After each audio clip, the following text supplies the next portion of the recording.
Le lynx roux sauva Marguerite de sa solitude, mais ses griffes restaient dangereusement proches du cœur fragile de la vieille dame.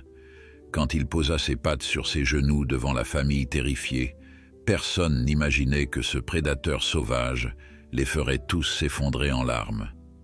Avant de continuer, n'oublie pas de t'abonner à la chaîne, de liker la vidéo et de commenter depuis quelle partie du monde tu nous regardes. Allons-y. Sous la lumière blafarde d'un matin d'hiver québécois, les cris déchirants résonnèrent à travers la forêt enneigée.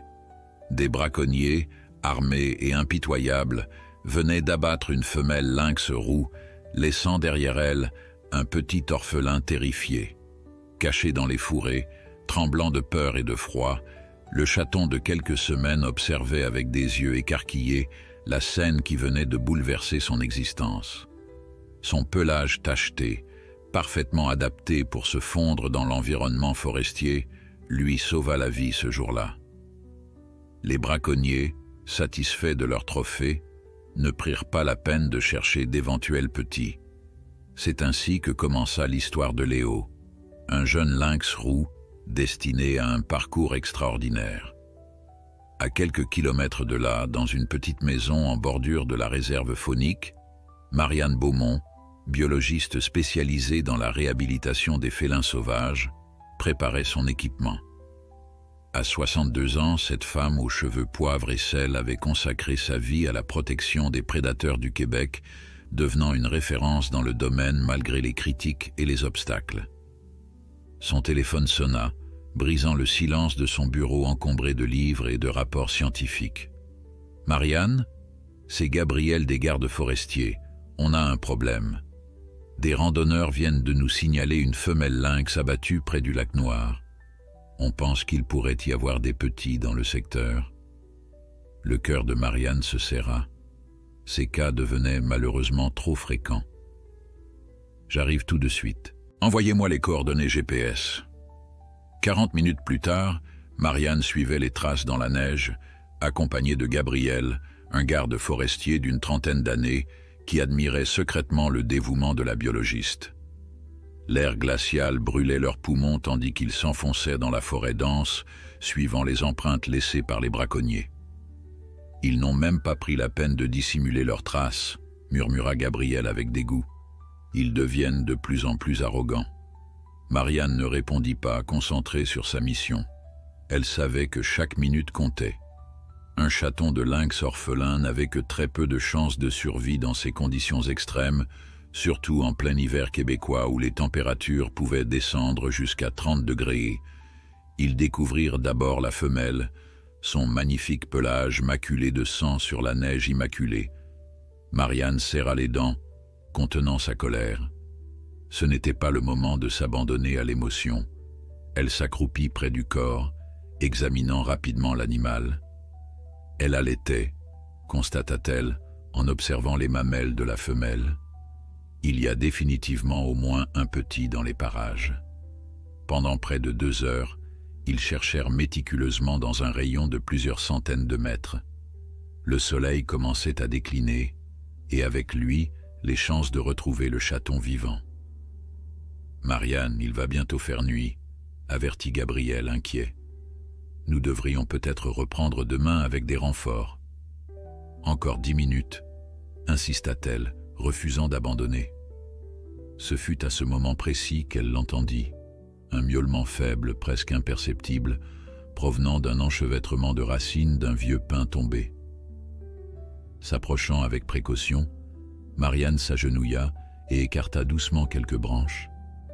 2 yeux bleu-vert la fixèrent avec terreur. « Je l'ai trouvé », chuchota-t-elle à Gabriel qui la rejoignit silencieusement.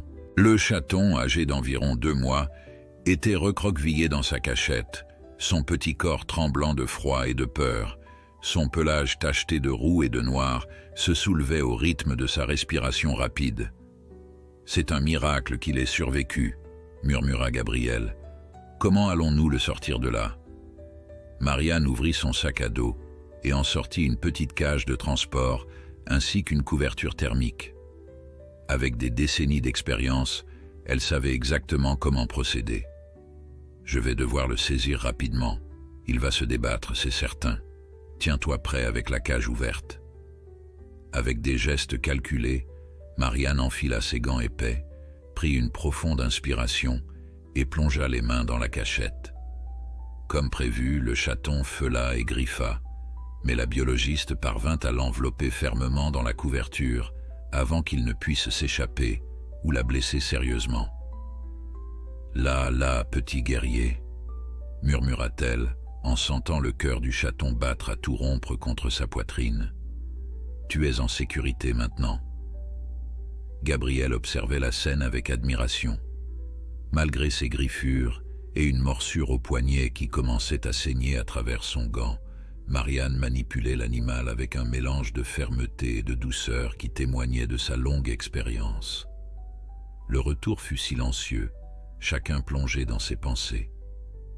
Dans la voiture tout-terrain de Marianne, le chaton, désormais installé dans la cage de transport recouverte d'une couverture pour minimiser son stress, émettait occasionnellement des miaulements plaintifs qui brisaient le cœur de ses sauveteurs.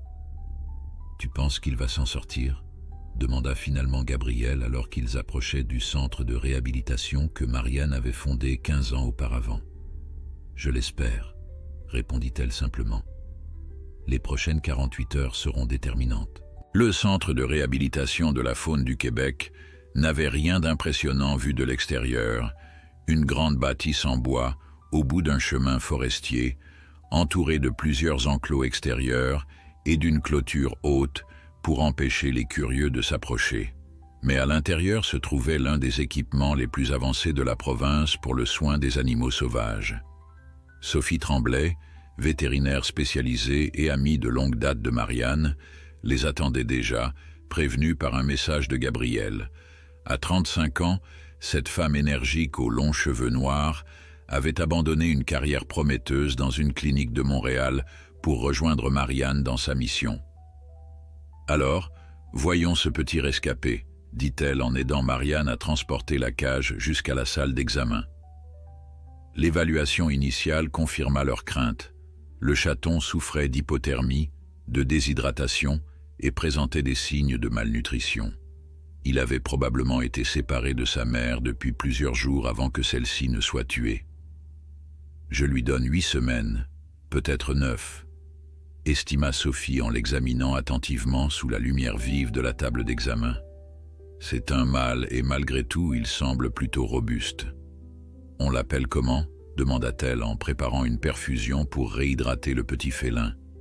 Marianne contempla le chaton qui, malgré sa peur, la fixait avec des yeux où brillait une lueur de défi. « Léo », décida-t-elle. « Il s'appellera Léo. » Ce que Marianne ignorait alors, c'est que ce petit lynx allait non seulement survivre contre toute attente, mais aussi transformer sa vie et celle de nombreuses personnes d'une manière qu'elle n'aurait jamais pu imaginer. Les semaines suivantes furent intenses. Léo nécessitait des soins constants. Nourrissage toutes les 4 heures avec un lait spécial pour félins sauvages, surveillance de sa température et stimulation pour l'encourager à développer ses capacités motrices. Marianne s'était pratiquement installée au centre, dormant sur un lit de camp dans la pièce adjacente à l'enclos intérieur où Léo récupérait. Sophie s'inquiétait pour son amie. « Tu dois te reposer aussi, Marianne. Je peux prendre le relais cette nuit. » Mais Marianne secouait la tête. « Je dois être là. Il a besoin de constance maintenant. » Et puis, elle hésita. Il y a quelque chose de spécial chez lui. En effet, contrairement à la plupart des lynx sauvages recueillis au centre, Léo semblait développer un lien particulier avec Marianne. Bien qu'il restât farouche avec les autres soigneurs, il accueillait la biologiste avec un ronronnement discret et la suivait des yeux partout où elle allait dans l'enclos. « Tu sais que ce n'est pas bon », lui rappela Sophie un soir, alors qu'elles observaient Léo jouer maladroitement avec une balle enrichie d'odeurs qui stimulait son instinct de chasseur. « L'objectif est de le relâcher. S'il s'attache trop à toi... » « Je sais, » coupa Marianne. « Je fais attention. C'est juste que... » « Que quoi ?»« Rien, » soupira Marianne. « Tu as raison, je vais prendre mes distances. » Mais c'était plus facile à dire qu'à faire. À mesure que Léo grandissait et reprenait des forces, son comportement envers Marianne devenait de plus en plus affectueux, dans les limites de ce qu'un lynx sauvage pouvait exprimer, bien sûr. Il se frottait contre ses jambes lors des séances d'alimentation et ronronnait bruyamment quand elle lui parlait. 3 mois après son sauvetage, Léo avait presque doublé de taille.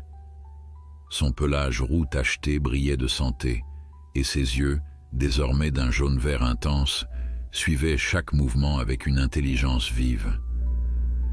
Il est temps de commencer à penser à son processus de réintroduction, annonça Sophie lors d'une réunion d'équipe. On devrait le transférer dans l'enclos extérieur et commencer à réduire les interactions humaines. Marianne acquiesça silencieusement, sachant que c'était la procédure standard et nécessaire. L'objectif du centre avait toujours été clair, réhabiliter pour relâcher, pas pour garder en captivité. Mais le destin avait d'autres plans pour Léo. Lors de son transfert vers l'enclos extérieur, un incident imprévu changea tout. L'un des assistants laissa accidentellement la porte secondaire entr'ouverte. Léo, vif et curieux comme tous les jeunes lynx, saisit l'opportunité pour s'échapper. Lorsque l'alarme fut donnée, il avait déjà disparu dans la forêt environnante. Pendant 3 jours et 3 nuits, l'équipe du centre chercha Léo sans relâche. Marianne était inconsolable, s'en voulant de ne pas avoir supervisé elle-même le transfert. Les caméras de surveillance de la propriété avaient capturé le jeune lynx, franchissant la clôture extérieure avec une agilité impressionnante, avant de disparaître dans l'épaisseur des bois. « Il n'est pas prêt », répétait Marianne, le visage creusé par l'inquiétude et le manque de sommeil. « Il ne sait pas encore chasser efficacement. Il n'a pas peur des humains. Il est trop vulnérable. » Sophie tenta de la rassurer. « Les lynx sont des survivants, Marianne, et celui-ci a ton caractère obstiné. » Mais la biologiste savait que les chances de survie d'un jeune lynx partiellement réhabilité étaient minces, surtout avec l'hiver canadien qui s'annonçait particulièrement rigoureux cette année-là. À environ 15 km du centre de réhabilitation, dans une maison chaleureuse nichée au creux d'une petite vallée boisée, la famille Tremblay se préparait pour un événement important. Marc Tremblay, 42 ans, professeur d'histoire au lycée local, accrochait des guirlandes au-dessus de la cheminée sous le regard amusé de ses 2 filles, Emma, 14 ans, et Charlotte, 11 ans. « Papa, tu as mis les guirlandes de travers », fit remarquer Charlotte en gloussant. « Aide-moi au lieu de te moquer », répliqua Marc avec un sourire affectueux. Lisa, son épouse, émergeait de la cuisine, un plat fumant entre les mains. Infirmière de profession, elle avait pris 3 jours de congé pour préparer cette occasion spéciale. « Les filles, est-ce que la chambre de grand-mère est prête? Elle arrive dans moins de 2 heures. » Emma leva les yeux au ciel. « Oui, maman, pour la 10e fois. Tout est parfait. » L'excitation était palpable dans la maison. Marguerite, la mère de Marc, venait vivre avec eux après des années de résistance. À 78 ans, cette femme au caractère bien trempé avait finalement accepté de quitter son appartement de Montréal suite à une mauvaise chute qui avait fragilisé sa hanche. Mais ce n'était pas sans condition. Elle avait catégoriquement refusé d'aller en maison de retraite, préférant l'option de s'installer chez son fils et sa belle-fille. « Tu crois vraiment qu'elle va s'habituer à vivre ici ?» demanda Lisa à son mari lorsqu'ils se retrouvèrent seuls dans la cuisine. « Ta mère a toujours été très indépendante. » Marc soupira.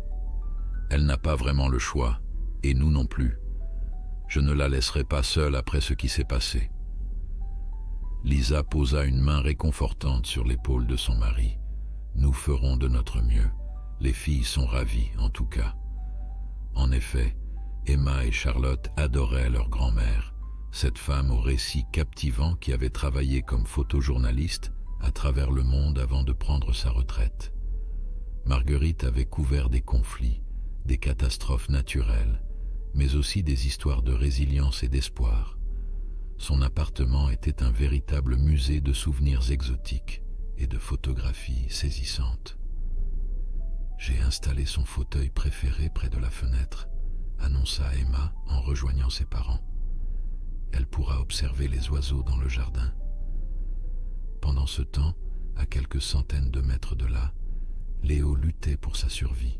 3 jours de liberté lui avaient appris que le monde sauvage était bien plus difficile que la vie protégée du centre.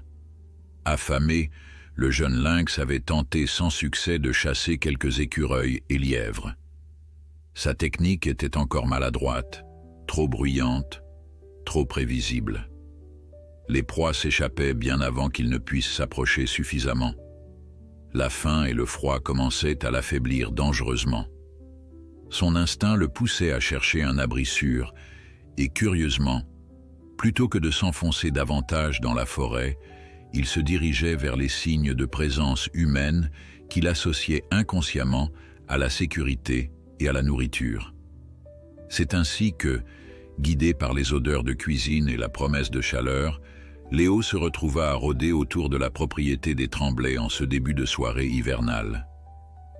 La neige avait commencé à tomber, recouvrant son pelage tacheté d'un fin duvet blanc. À l'intérieur, la famille accueillait enfin Marguerite. Son fils l'avait aidé à descendre de la voiture, soutenant ses pas prudents sur le chemin déneigé menant à la maison. « Vraiment, Marc, je peux encore marcher seule », protesta-t-elle, mais sans conviction. L'accueil fut chaleureux, ponctué d'embrassades et d'exclamations admiratives devant les préparatifs effectués pour son arrivée. Lisa avait préparé un repas de bienvenue et les filles s'empressèrent de montrer à leur grand-mère sa nouvelle chambre au rez-de-chaussée, spécialement aménagée pour faciliter ses mouvements. « Vous avez pensé à tout », admit Marguerite, touchée malgré sa réticence initiale à ce changement de vie. Le dîner se déroula dans une ambiance joyeuse, Emma et Charlotte bombardant leur grand-mère de questions sur ses voyages, tandis que Marc observait sa mère avec une attention discrète, notant sa fatigue croissante derrière son sourire brave. « Nous devrions peut-être laisser grand-mère se reposer », suggéra-t-il finalement, voyant ses paupières s'alourdir. « Pas encore », protesta Charlotte. « Grand-mère n'a pas fini de nous raconter son reportage sur les tigres de Sibérie. » Marguerite sourit. « Demain, ma chérie, grand-mère a besoin de fermer les yeux un peu. » Marc aida sa mère à s'installer dans le salon, pendant que Lisa et les filles débarrassèrent la table. Confortablement installée dans son fauteuil préféré qu'Emma avait insisté pour faire transporter depuis Montréal, Marguerite contempla la neige qui tombait maintenant avec plus d'intensité derrière la grande baie vitrée. « C'est paisible ici, » admit-elle, « très différent de mon quartier bruyant. » Marc s'assit près d'elle. « Tu vas t'y habituer, maman, et nous sommes si heureux de t'avoir avec nous. » Un bruit soudain à l'extérieur attira leur attention, un bruissement suivi d'un son métallique comme si quelque chose avait heurté les poubelles près de la terrasse arrière. « Probablement un raton laveur », supposa Marc en se levant pour vérifier. Il alluma la lumière extérieure et scruta l'obscurité à travers la fenêtre de la cuisine. La neige tombante limitait la visibilité, mais il distingua effectivement une forme qui s'éloignait précipitamment vers les arbres bordant la propriété. « Tu as vu quelque chose ?» demanda Lisa en le rejoignant. « Un animal, mais plus gros qu'un raton laveur. Peut-être un renard ou un coyote. » Ils n'y pensèrent plus, attribuant l'incident à la faune locale, habituée à visiter les poubelles des résidences isolées.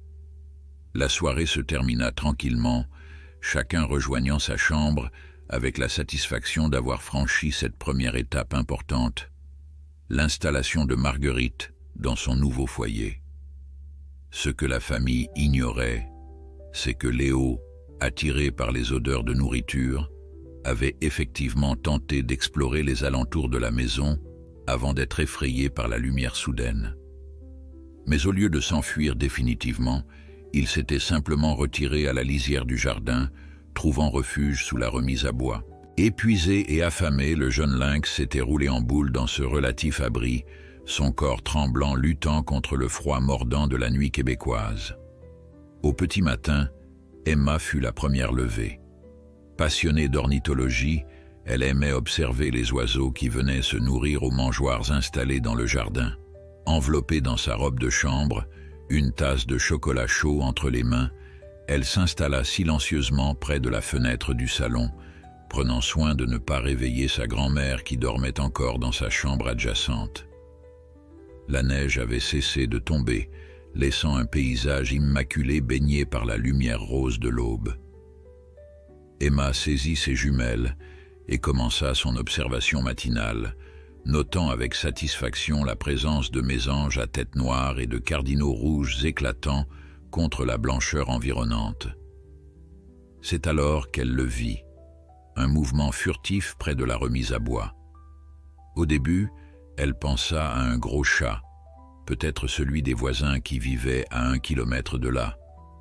Mais quand la créature émergea complètement pour s'aventurer prudemment dans la neige, Emma étouffa un cri de surprise. Ce n'était définitivement pas un chat domestique. La jeune fille resta immobile, fascinée par le spectacle du jeune lynx qui avançait avec précaution dans le jardin. Il semblait chercher quelque chose, probablement de la nourriture, réalisa-t-elle, en voyant l'animal renifler autour des mangeoires tombées au sol. Certains oiseaux s'étaient envolés à son approche, mais curieusement, il ne semblait pas les chasser activement. Emma savait qu'elle devrait probablement alerter ses parents, mais elle craignait que le moindre bruit ne fasse fuir cette apparition extraordinaire. Lentement, très lentement, elle déposa sa tasse et saisit son téléphone pour prendre quelques photos. Le lynx, maintenant pleinement visible dans la lumière matinale, présentait un aspect à la fois majestueux et pitoyable.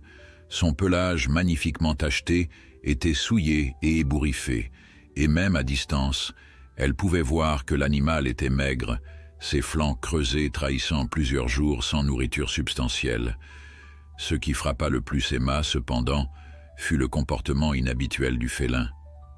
Au lieu de la méfiance extrême qu'on attendrait d'un prédateur sauvage, celui-ci semblait presque hésitant, comme s'il était partagé entre la peur et une étrange familiarité avec l'environnement humain. Soudain, le lynx leva la tête et regarda droit vers la fenêtre où se tenait Emma. Leurs regards se croisèrent pendant un instant qui sembla s'étirer indéfiniment. La jeune fille sentit un frisson la parcourir, non pas de peur, mais d'émerveillement. Dans ses yeux jaune-vert, elle perçut une intelligence, une conscience qui la bouleversa. Puis, aussi soudainement qu'il était apparu, le lynx fit volte-face et disparut sous la remise à bois, laissant Emma tremblante d'excitation, son téléphone serré dans sa main, quelques photos floues comme seule preuve de cette rencontre improbable. Elle ignorait encore que ce bref instant allait marquer le début d'une extraordinaire aventure qui transformerait sa famille à jamais, et particulièrement la vie de sa grand-mère Marguerite. Au petit déjeuner, Emma hésita à parler de sa découverte. Elle avait passé 1 heure à rechercher des informations sur les lynx roux sur son téléphone, comprenant rapidement que celui qu'elle avait vu n'était pas un animal entièrement sauvage. Son comportement, trop à l'aise près des habitations humaines, suggérait qu'il avait eu des contacts préalables avec l'homme. « Tu es bien silencieuse ce matin », remarqua sa mère en lui servant des pancakes. « Quelque chose te préoccupe ?» Emma repoussa une mèche de cheveux derrière son oreille, pesant ses options. « J'ai vu un animal bizarre dans le jardin ce matin. » Son père leva les yeux de son journal. « Quel genre d'animal ?»« Je crois que c'était un lynx, » répondit-elle, observant attentivement leur réaction. Marc fronça les sourcils. « Un lynx? Tu es sûr ?» Emma fit défiler les photos sur son téléphone et le tendit à son père. Malgré leur qualité médiocre, l'identité de l'animal était indéniable. « Mon Dieu !» murmura Lisa en regardant par-dessus l'épaule de son mari. Il était si près de la maison. « Il avait l'air affamé », expliqua Emma. « Et pas vraiment effrayé. Je pense qu'il cherchait à manger. » Marc secoua la tête, soudain inquiet. « Je vais appeler les services de la faune. Un prédateur qui n'a pas peur des humains peut être dangereux, surtout avec les filles et maman à la maison. » « Non, protesta Emma plus vivement qu'elle ne l'aurait voulu. Je veux dire, il n'avait pas l'air agressif, juste perdu. Marguerite, qui était restée silencieuse jusqu'alors, intervint avec la tranquille autorité qui la caractérisait. « Montre-moi ces photos, Emma. » La jeune fille tendit son téléphone à sa grand-mère, qui étudia les images avec une attention professionnelle, vestige de ses années de photojournalisme. « C'est un jeune, constata-t-elle, probablement pas plus d'1 an, et il porte quelque chose autour du cou, tu vois ?» Elle zooma sur l'une des photos, révélant ce qui semblait être un collier émetteur à moitié dissimulé sous la fourrure. C'est peut-être un animal échappé d'un centre de réhabilitation, suggéra Marguerite. Dans ce cas, quelqu'un doit le chercher. Marc considéra cette possibilité. Je vais me renseigner. En attendant, les filles, vous ne sortez pas sans adultes, d'accord? Mais papa, commença à protester Charlotte. Pas de discussion. Les lynx ne sont généralement pas dangereux pour les humains, mais celui-ci semble dans un état inhabituel. On ne prend pas de risque. La matinée passa lentement pour Emma, qui ne cessait de jeter des coups d'œil par la fenêtre, espérant apercevoir à nouveau le mystérieux félin. Marguerite l'observait avec un petit sourire, reconnaissant dans les yeux de sa petite fille cette fascination qu'elle-même avait ressentie face au grand félin qu'elle avait photographié à travers le monde. Pendant ce temps, Marc contactait différents organismes, découvrant finalement que le Centre de réhabilitation de la faune du Québec avait effectivement perdu un jeune lynx roux 3 jours auparavant. « Ils envoient quelqu'un cet après-midi », annonça-t-il à sa famille. « Une certaine Marianne Beaumont. Elle dirige le centre et connaît bien l'animal. » Emma sentit son cœur se serrer. D'un côté, elle était soulagée de savoir que le lynx appartenait à quelqu'un qui s'en souciait. De l'autre, elle ressentait une étrange déception à l'idée qu'il disparaîtrait aussi vite qu'il était apparu dans sa vie. Lorsque Marianne arriva, son soulagement était palpable. « Léo est vivant », murmura-t-elle en examinant les photos d'Emma. « C'est presque un miracle qu'il ait survécu si longtemps. » La biologiste expliqua à la famille l'histoire du jeune lynx, son sauvetage après le braconnage de sa mère, sa réhabilitation au centre et sa fuite accidentelle. « Il n'est pas encore capable de survivre seul dans la nature, » conclut-elle. « Nous devons le retrouver rapidement. »« Comment comptez-vous vous y prendre ?» demanda Marguerite, qui avait écouté avec une attention particulière. « J'ai apporté une cage-piège et des appâts. Si vous me permettez de l'installer près de l'endroit où votre petite fille l'a aperçu, nous avons de bonnes chances de le capturer sans stress ni danger. » Marc donna immédiatement son accord, et Marianne, accompagnée d'Emma visiblement enthousiasmée par cette mission, alla installer le dispositif près de la remise à bois. La cage, camouflée sous des branches de sapin, contenait de la nourriture spécialement préparée pour attirer Léo, un mélange de viande fraîche et d'odeurs familières du centre. « Maintenant, nous attendons », expliqua Marianne. « Je reviendrai vérifier demain matin, mais si vous le voyez entrer dans la cage avant, appelez-moi immédiatement. » La soirée tomba sans signe du lynx. Emma, déçue, dut finalement aller se coucher, non sans avoir vérifié une dernière fois par la fenêtre de sa chambre. La cage, visible à la lueur du projecteur extérieur, restait désespérément vide. Ce fut au milieu de la nuit que Marguerite fut réveillée par un bruit subtil. Depuis l'accident qui avait fragilisé sa hanche, son sommeil était devenu léger, perturbé par l'inconfort et les préoccupations liées à sa perte d'autonomie. Allongée dans l'obscurité de sa nouvelle chambre, elle essayait d'identifier la source du bruit, un frottement suivi d'un léger cliquetis métallique. « La cage piège », réalisa-t-elle. Sans allumer la lumière, Marguerite se leva lentement, s'aidant de la canne qu'elle détestait, mais dont elle ne pouvait se passer. Elle s'approcha de la fenêtre et écarta légèrement le rideau. Sous la lueur blafarde du projecteur extérieur, elle vit le lynx. Il tournait avec méfiance autour de la cage, visiblement attiré par l'odeur mais trop intelligent pour s'y précipiter. Pendant plusieurs minutes, Marguerite l'observa, fascinée par son comportement, la façon dont il testait l'air, dont il évaluait le dispositif avec une prudence presque humaine. Puis, comme s'il avait senti sa présence, le lynx tourna la tête vers la fenêtre. Leurs regards se croisèrent à travers la vitre, et Marguerite sentit un frisson parcourir son vieux corps.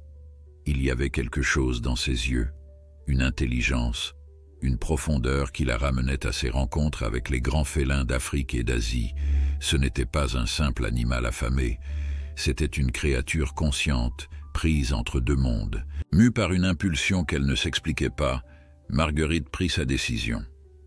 Lentement, elle se dirigea vers la cuisine, où elle savait que Lisa avait rangé des restes du dîner.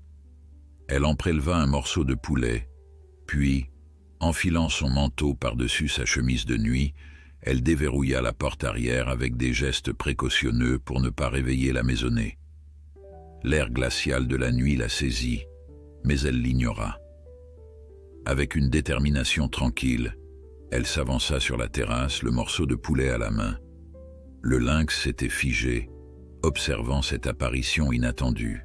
« Bonjour, toi », murmura Marguerite d'une voix douce. « Tu dois avoir faim. » Avec précaution, elle déposa le morceau de viande sur la balustrade, puis recula de quelques pas.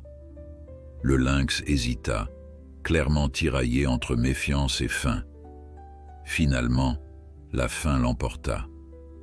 Avec une grâce saisissante pour un animal affaibli, il bondit sur la terrasse et saisit le poulet, qu'il dévora en quelques bouchées voraces.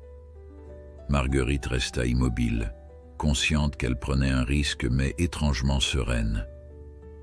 Quand le lynx eut terminé, il la regarda à nouveau, ses yeux jaune-vert brillants dans l'obscurité. « Tu n'es pas fait pour vivre seul dans ces bois, n'est-ce pas ?» dit-elle doucement.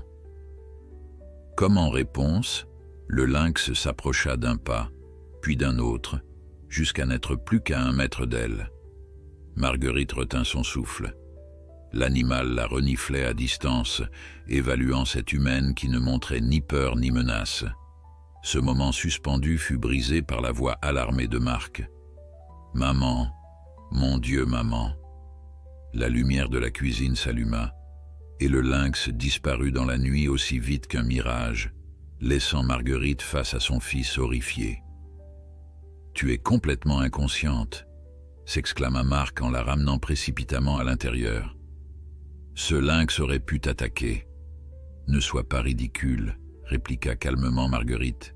« Il a plus peur de nous que l'inverse. » Lisa, réveillée par le bruit, les rejoignit dans la cuisine, suivie bientôt par Emma et Charlotte, les yeux encore gonflés de sommeil. « Qu'est-ce qui se passe ?» demanda Lisa, enveloppant Marguerite d'une couverture. « Ta belle-mère a décidé de nourrir un prédateur sauvage en pleine nuit, » répondit Marc encore sous le choc. Emma s'approcha de sa grand-mère, les yeux brillants d'un nouveau respect. « Tu l'as vu?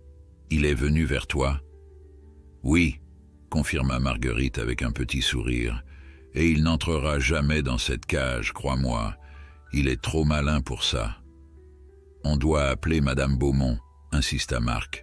« Cette situation devient dangereuse. » Mais cette nuit-là, alors que la famille retournait se coucher après s'être assurée que Marguerite était bien installée, quelque chose avait changé. Un lien invisible s'était tissé entre la vieille dame et le jeune prédateur, 2 êtres déracinés, cherchant leur place dans un monde qui semblait ne plus avoir besoin d'eux. Le lendemain matin, lorsque Marianne revint vérifier la cage, elle ne fut pas surprise de la trouver vide. « Les lynx sont très intelligents, » expliqua-t-elle. « Surtout Léo. Il a toujours été particulièrement rusé. » Ce que personne ne savait encore, c'est que Léo était bien plus proche qu'il ne le pensait. Sous la terrasse de la maison, il s'était aménagé un abri de fortune, attiré non seulement par la nourriture, mais aussi par la présence de cette étrange humaine aux cheveux blancs, dont l'odeur et la voix lui rappelaient vaguement Marianne, la seule personne en qui il avait jamais eu confiance. Au cours des jours suivants, une étrange routine s'établit. Marianne Beaumont modifia sa stratégie, remplaçant la cage-piège par un système de nourrissage progressif destiné à gagner la confiance de Léo. Elle expliqua à la famille que le lynx avait développé une méfiance envers les dispositifs de capture après son expérience traumatisante. « Il faut qu'il vienne de lui-même », expliqua-t-elle. « Si nous le forçons, il pourrait s'enfuir définitivement et ses chances de survie seraient quasi nulles. » Marc restait préoccupé par la sécurité de sa famille, particulièrement de sa mère dont la mobilité réduite la rendait plus vulnérable. Mais Marguerite balayait ses inquiétudes d'un revers de main. « J'ai photographié des lions à moins de 10 mètres en Tanzanie, et tu t'inquiètes pour un chaton perdu ?» ironisa-t-elle, refusant d'admettre que ses années de terrain étaient loin derrière elle. Ce que Marc ignorait, c'est que chaque nuit, lorsque la maison s'endormait, Marguerite se levait discrètement pour nourrir Léo sur la terrasse. Le rituel était toujours le même. Elle déposait de la viande, puis s'asseyait sur une chaise, attendant patiemment. Léo apparaissait comme un fantôme, mangeait rapidement, puis s'attardait un peu plus longtemps chaque nuit. Une semaine après sa première apparition, le lynx s'aventura à renifler la main de Marguerite, un geste de confiance extraordinaire qui fit monter les larmes aux yeux de la vieille dame. « Tu commences à comprendre que je ne te veux pas de mal, n'est-ce pas ?» murmura-t-elle. Emma avait découvert le secret de sa grand-mère la 3e nuit, quand elle s'était levée pour boire de l'eau. Au lieu de la dénoncer à ses parents, elle était devenue sa complice, montant la garde discrètement pour prévenir Marguerite si quelqu'un se réveillait. « Tu crois qu'il pourrait devenir comme un chat domestique ?» demanda-t-elle un soir, alors qu'elles observaient Léo depuis la fenêtre de la cuisine. Marguerite secoua la tête. « Non, ma chérie, Léo est un animal sauvage, et il doit le rester. Mais cela ne signifie pas qu'il ne peut pas faire partie de nos vies d'une certaine façon. » La biologiste, qui venait presque quotidiennement, avait remarqué des signes encourageants. Léo reprenait des forces, son pelage retrouvait son lustre. Mais elle s'inquiétait de son comportement de plus en plus familier avec les humains. « Je ne comprends pas », confia-t-elle à Marc un après-midi, après avoir trouvé des traces indiquant que le lynx avait passé la nuit sous la terrasse. Normalement, il devrait chercher à retourner vers des zones plus sauvages, maintenant qu'il reprend des forces. Ce fut Emma qui, incapable de garder le secret plus longtemps, révéla la vérité. « C'est à cause de grand-mère », admit-elle. « Elle le nourrit. Ils sont amis. » L'aveu provoqua une tempête familiale. Marc était furieux, non seulement contre sa mère, mais aussi contre Emma pour avoir gardé le secret. Lisa tentait de calmer le jeu, tandis que Charlotte, qui avait été tenue à l'écart, bouillonnait d'excitation à l'idée que sa grand-mère avait apprivoisé un animal sauvage. Marianne, contre toute attente, ne sembla pas surprise. Léo a toujours eu une affinité particulière avec certaines personnes, expliqua-t-elle. Au centre, il ne faisait confiance qu'à moi. Il semble qu'il ait trouvé une autre personne avec qui il se sent en sécurité. « Et que faisons-nous maintenant ?» demanda Marc, passant une main fatiguée sur son visage. « Je ne peux pas autoriser ma mère à continuer à nourrir un prédateur sauvage en pleine nuit. Je propose un compromis, » suggéra Marianne après réflexion. « Nous allons créer un point de nourrissage contrôlé. Je fournirai une alimentation adaptée et nous documenterons son comportement. Cela nous donnera l'opportunité d'observer ses progrès tout en assurant votre sécurité. » « Et ensuite, insista Marc, ensuite, nous verrons. Chaque animal est différent. Certains ne peuvent jamais être relâchés. D'autres trouvent un équilibre entre leur nature sauvage et leur connexion avec les humains. Cette solution, bien qu'imparfaite, sembla apaiser temporairement les tensions. Un petit abri fut construit à la lisière du jardin, et Marianne installa des caméras pour suivre les déplacements et le comportement de Léo à distance. Mais la vraie évolution se produisit un soir de tempête, 3 semaines après la première apparition du lynx. Le vent hurlait, faisant craquer les branches des arbres et provoquant même une courte coupure d'électricité. La famille était réunie dans le salon, éclairée par des bougies et le feu de cheminée, attendant que le courant revienne. Marguerite, installée dans son fauteuil favori près de la fenêtre, fut la première à entendre le grattement à la porte-fenêtre de la terrasse. Dans la lueur vacillante des bougies, tous distinguèrent la silhouette de Léo, trempé et visiblement en détresse, qui semblait demander à entrer. « N'ouvrez pas cette porte », avertit Marc, se plaçant instinctivement devant ses filles, mais Marguerite était déjà debout, se déplaçant avec une agilité surprenante pour une femme de son âge et de sa condition. « Maman, non !» cria Marc, mais trop tard. Marguerite avait déverrouillé la porte-fenêtre, l'entrebâillant juste assez pour que Léo puisse se glisser à l'intérieur. Lisa étouffa un cri, serrant Charlotte contre elle, tandis qu'Emma, partagée entre peur et fascination, retenait son souffle. Le lynx se tenait maintenant dans leur salon, son pelage dégoulinant formant une petite flaque sur le parquet. Ses yeux jaunes balayèrent la pièce, s'arrêtant sur chaque visage avant de revenir à Marguerite. Ce qui se passa ensuite laissa toute la famille stupéfaite. Léo s'approcha tranquillement de Marguerite, se frotta contre sa jambe exactement comme l'aurait fait un chat domestique, puis s'assit calmement à ses pieds, comme s'il avait toujours appartenu à cet endroit. « Mon Dieu !» murmura Lisa, sa peur cédant peu à peu à l'émerveillement. « Je vous l'avais dit » chuchota Marguerite avec un sourire triomphant. « Il ne nous veut aucun mal. » Marc resta tendu, prêt à intervenir au moindre signe d'agressivité, mais le lynx semblait parfaitement à l'aise. Il commença à faire sa toilette, léchant méthodiquement son pelage mouillé, comme si la présence de cette famille médusée était la chose la plus naturelle du monde. « On dirait qu'il se sent chez lui », observa Emma, qui s'était légèrement rapprochée, toujours prudente mais de moins en moins effrayée. « Il a choisi son refuge », répondit doucement Marguerite, regardant Léo avec une tendresse évidente. « Comme moi ». Cette simple phrase contenait une profondeur qui ne fut pas perdue pour Marc, sa mère, qui avait tant résisté à l'idée de quitter son indépendance pour venir vivre chez eux, venait d'admettre indirectement qu'elle avait trouvé sa place dans cette nouvelle vie. À travers sa connexion avec ce prédateur improbable, elle exprimait une acceptation qu'elle n'avait pas pu verbaliser autrement. Le courant revint soudain, illuminant la scène d'une clarté crue qui fit cligner des yeux à tout le monde. Léo, momentanément surpris, se tendit mais ne s'enfuit pas. Il chercha le regard de Marguerite, comme pour s'assurer que tout allait bien.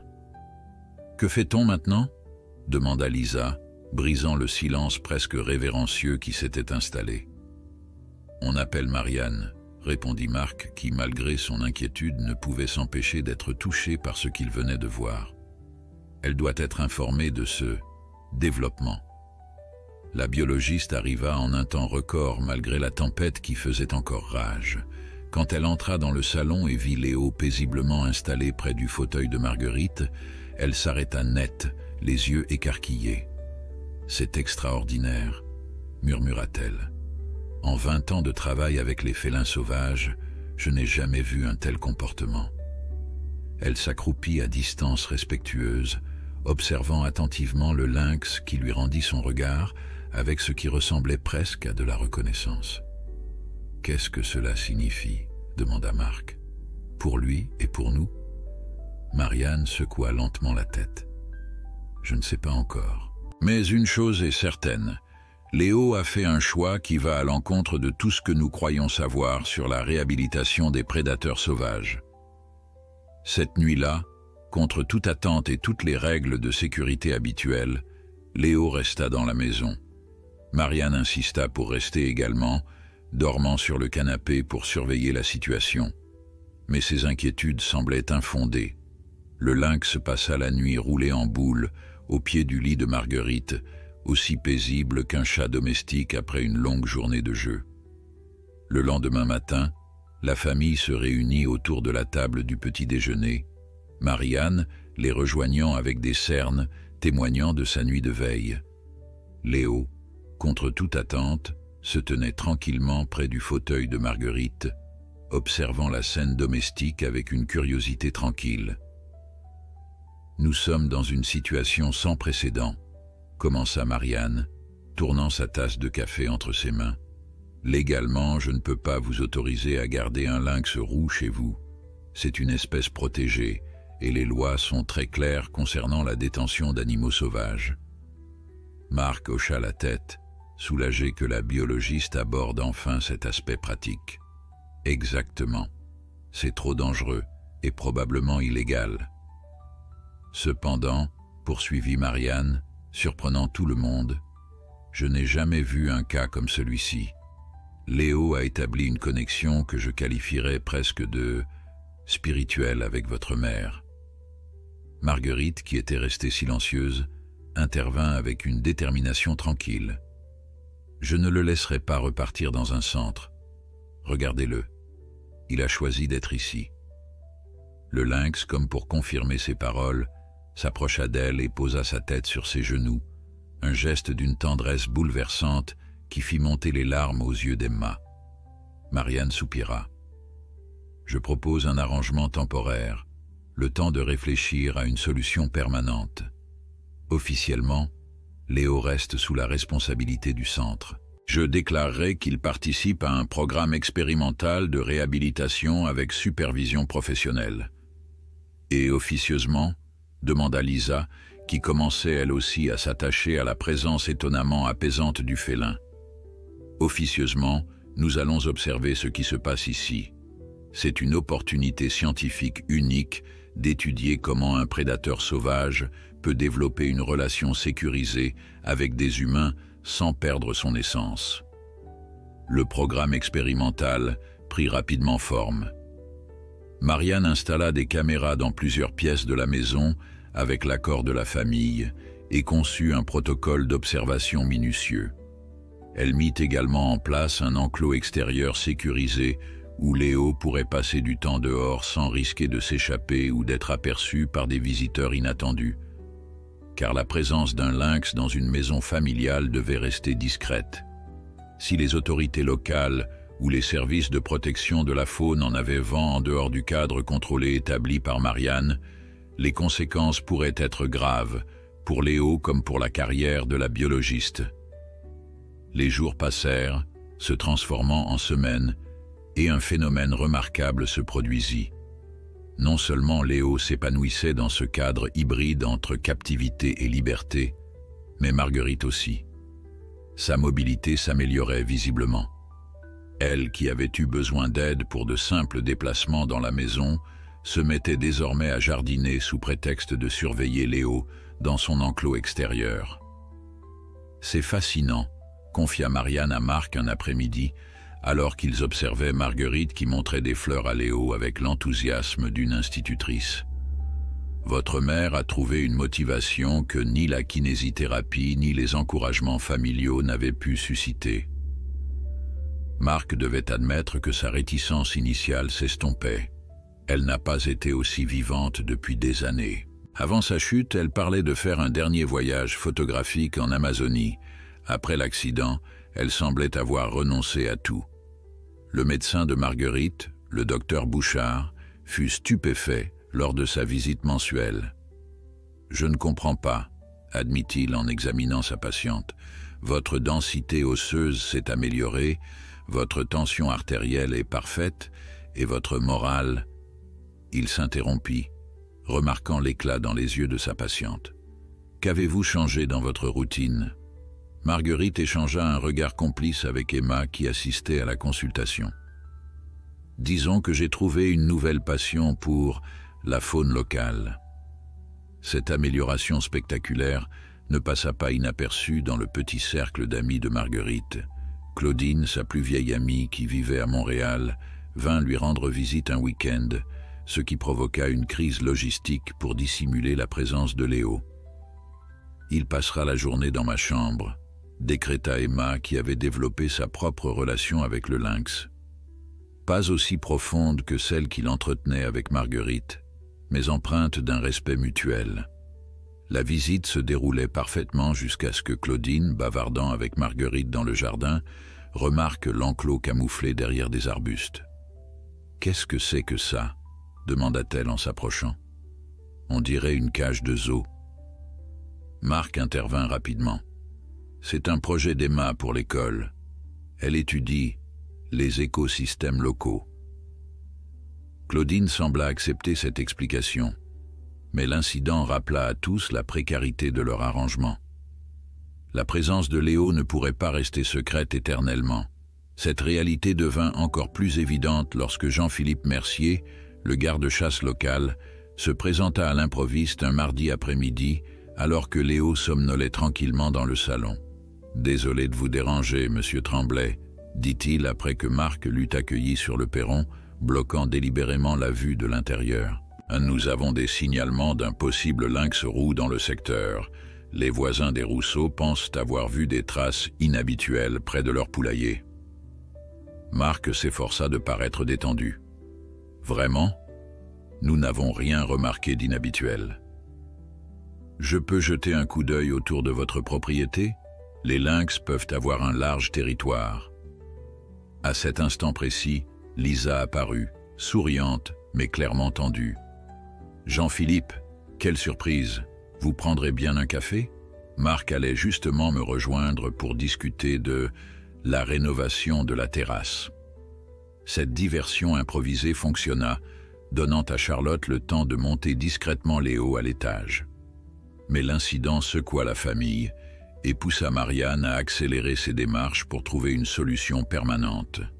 « J'ai parlé à mes supérieurs au ministère », annonça-t-elle lors de sa visite suivante. « Je leur ai présenté le cas de Léo comme une étude spéciale sur l'adaptation comportementale des félins sauvages réhabilités. Ils sont intrigués, mais sceptiques. »« Qu'est-ce que cela signifie concrètement ?» demanda Marguerite, caressant distraitement la tête de Léo qui s'était installé à ses pieds. « Ils enverront un inspecteur. Si nous pouvons démontrer que la situation est sécuritaire et bénéfique pour Léo, nous pourrions obtenir une dérogation spéciale. Une sorte de statut hybride qui reconnaîtrait son lien avec vous tout en maintenant une supervision scientifique. » L'inspecteur en question, Antoine Lefebvre, était un homme rigoureux d'une 50aine d'années, dont la réputation d'inflexibilité faisait trembler même les os les mieux établis. Sa visite fut fixée pour la semaine suivante, laissant à la famille et à Marianne peu de temps pour se préparer.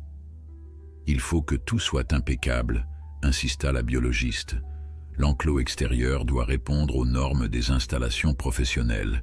Nous devons prouver que Léo maintient des comportements naturels malgré sa proximité avec les humains. » Mais c'est un événement imprévu qui allait finalement sceller le destin de Léo et sa place dans la famille.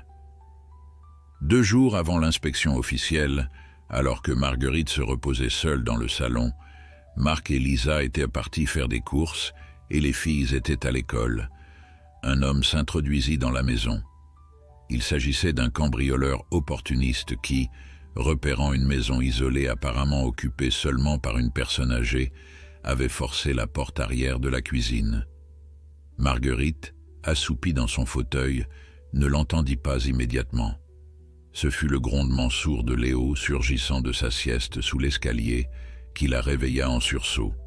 Le lynx se tenait entre elle et l'intrus, le corps bas, les oreilles plaquées en arrière, tous ses poils hérissés le faisant paraître 2 fois plus imposant. Ses yeux, habituellement si doux avec la famille, étaient devenus 2 fentes menaçantes fixées sur l'homme qui s'était figé, une argenterie dans les mains. « Qu'est-ce que c'est que ça ?» balbutia-t-il, reculant instinctivement. Marguerite, surmontant sa frayeur initiale, répondit avec un calme qui la surprit elle-même. « C'est un lynx roux. Et vous êtes dans sa maison. » Le cambrioleur lâcha son butin, le fracas du métal sur le sol provoquant un feulement terrifiant de Léo qui fit un pas en avant, ses muscles visiblement tendus, prêts à bondir.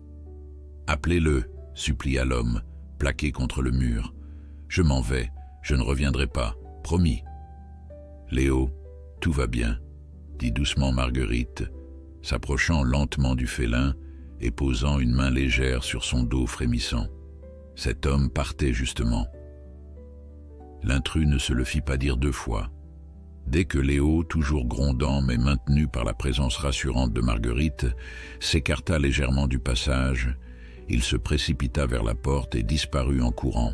Quand Marc et Lisa rentrèrent des courses, ils trouvèrent Marguerite étrangement calme, buvant un thé avec Léo paisiblement allongé à ses pieds, comme si rien d'extraordinaire ne s'était produit. « Vous avez manqué un peu d'action », annonça-t-elle avec un léger sourire.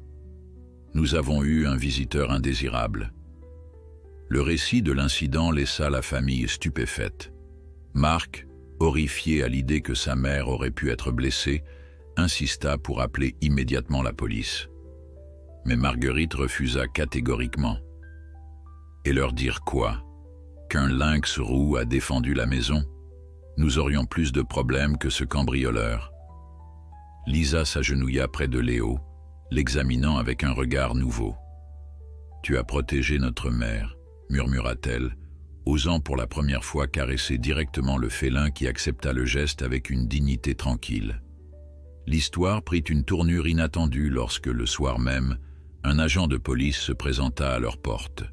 Le cambrioleur, dans un état de panique, s'était fait arrêter à quelques kilomètres de là, après avoir provoqué un accident mineur. Sous le choc, il avait raconté une histoire abracadabrante sur une vieille dame qui garde un puma comme animal de compagnie. « Bien sûr, nous pensons qu'il délirait », expliqua l'agent, un jeune homme nommé Rémi Gagnon, probablement sous l'influence de stupéfiants, mais je dois quand même vérifier si vous avez constaté une tentative d'effraction. Marc confirma qu'effectivement, leur porte arrière avait été forcée, mais minimisa l'incident, prétendant que le cambrioleur avait été effrayé par leur très gros chat Maine Coon. Un chat? L'agent semblait sceptique. Cet homme jurait qu'il s'agissait d'un fauve. Les drogues font voir des choses étranges, intervint Marguerite avec un sourire innocent, tandis que Léo était soigneusement enfermé dans la chambre d'Emma à l'étage. Une fois l'agent parti, avec la promesse de revenir le lendemain pour prendre une déposition formelle, la famille appela Marianne en urgence. « C'est une complication », admit la biologiste après avoir écouté leur récit, mais aussi, paradoxalement, une opportunité. Léo a démontré un comportement protecteur sans agressivité excessive. C'est exactement le type d'interaction complexe que nous essayons de documenter. Mais si la police revient et découvre que nous gardons un lynx, s'inquiéta Marc. L'inspection d'Antoine Lefebvre est prévue après-demain. Si nous obtenons son approbation, la présence de Léo sera officiellement sanctionnée comme partie d'une étude scientifique. D'ici là, gardez-le à l'étage lorsque l'agent reviendra. Le lendemain, la déposition se déroula sans incident, l'agent Gagnon semblant avoir accepté l'explication du gros chat, malgré quelques regards suspicieux autour de la maison. Puis vint le jour décisif. Antoine Lefebvre arriva ponctuellement à 10 heures, un homme aux traits sévères dont les petites lunettes rectangulaires renforçaient l'impression de rigueur inflexible. Marianne l'accueillit avec un professionnalisme nerveux, présentant la famille avant d'expliquer le contexte scientifique de leur expérience. « Donc, si je comprends bien, » résuma l'inspecteur après avoir écouté l'exposé de Marianne, « vous avez délibérément permis à un prédateur sauvage de cohabiter avec une famille, incluant des enfants et une personne âgée vulnérable. » Le ton était accusateur, et Marc sentit son espoir s'effondrer. Mais Marguerite, qui était restée silencieuse jusqu'alors, se leva lentement de son fauteuil. « Monsieur Lefebvre, dit-elle d'une voix posée mais ferme, avant que vous ne formiez votre jugement, permettez-moi de vous raconter mon histoire. » Sans attendre son approbation, elle commença à parler de sa carrière de photojournaliste, des décennies passées à documenter la vie sauvage à travers le monde, puis de l'accident qui avait tout changé. Les médecins m'avaient condamné à une vie diminuée, prisonnière d'un corps qui refusait de me suivre. J'avais accepté cette sentence jusqu'à ce que Léo entre dans ma vie. Elle décrivit leur connexion immédiate, les progrès remarquables de sa mobilité et finalement l'incident du cambrioleur. Ce lynx m'a rendu ma dignité, monsieur Lefebvre, et je lui ai offert un foyer quand il était perdu entre deux mondes. Nous nous sommes sauvés mutuellement. » L'inspecteur resta silencieux un long moment. « J'aimerais voir cet animal, » dit-il finalement. Emma, qui avait été chargée de garder Léo dans sa chambre pendant l'entretien initial, fut appelée pour l'amener. Lorsque le lynx entra dans le salon, tout le monde retint son souffle. Léo marqua un temps d'arrêt, analysant ce nouvel humain avec une intelligence évidente. L'inspecteur, à son crédit, ne montra aucun signe de peur, soutenant le regard doré du félin avec un calme professionnel. Ce qui suivit surprit tout le monde. Au lieu de rejoindre immédiatement Marguerite comme à son habitude, Léo s'approcha de l'inspecteur, le renifla prudemment, puis s'assit simplement devant lui, comme pour se soumettre à son évaluation. « Comportement remarquable », murmura Lefebvre, visiblement impressionné malgré lui. « Il montre des signes de socialisation avancée sans perdre ses instincts naturels. » L'inspection dura 3 heures.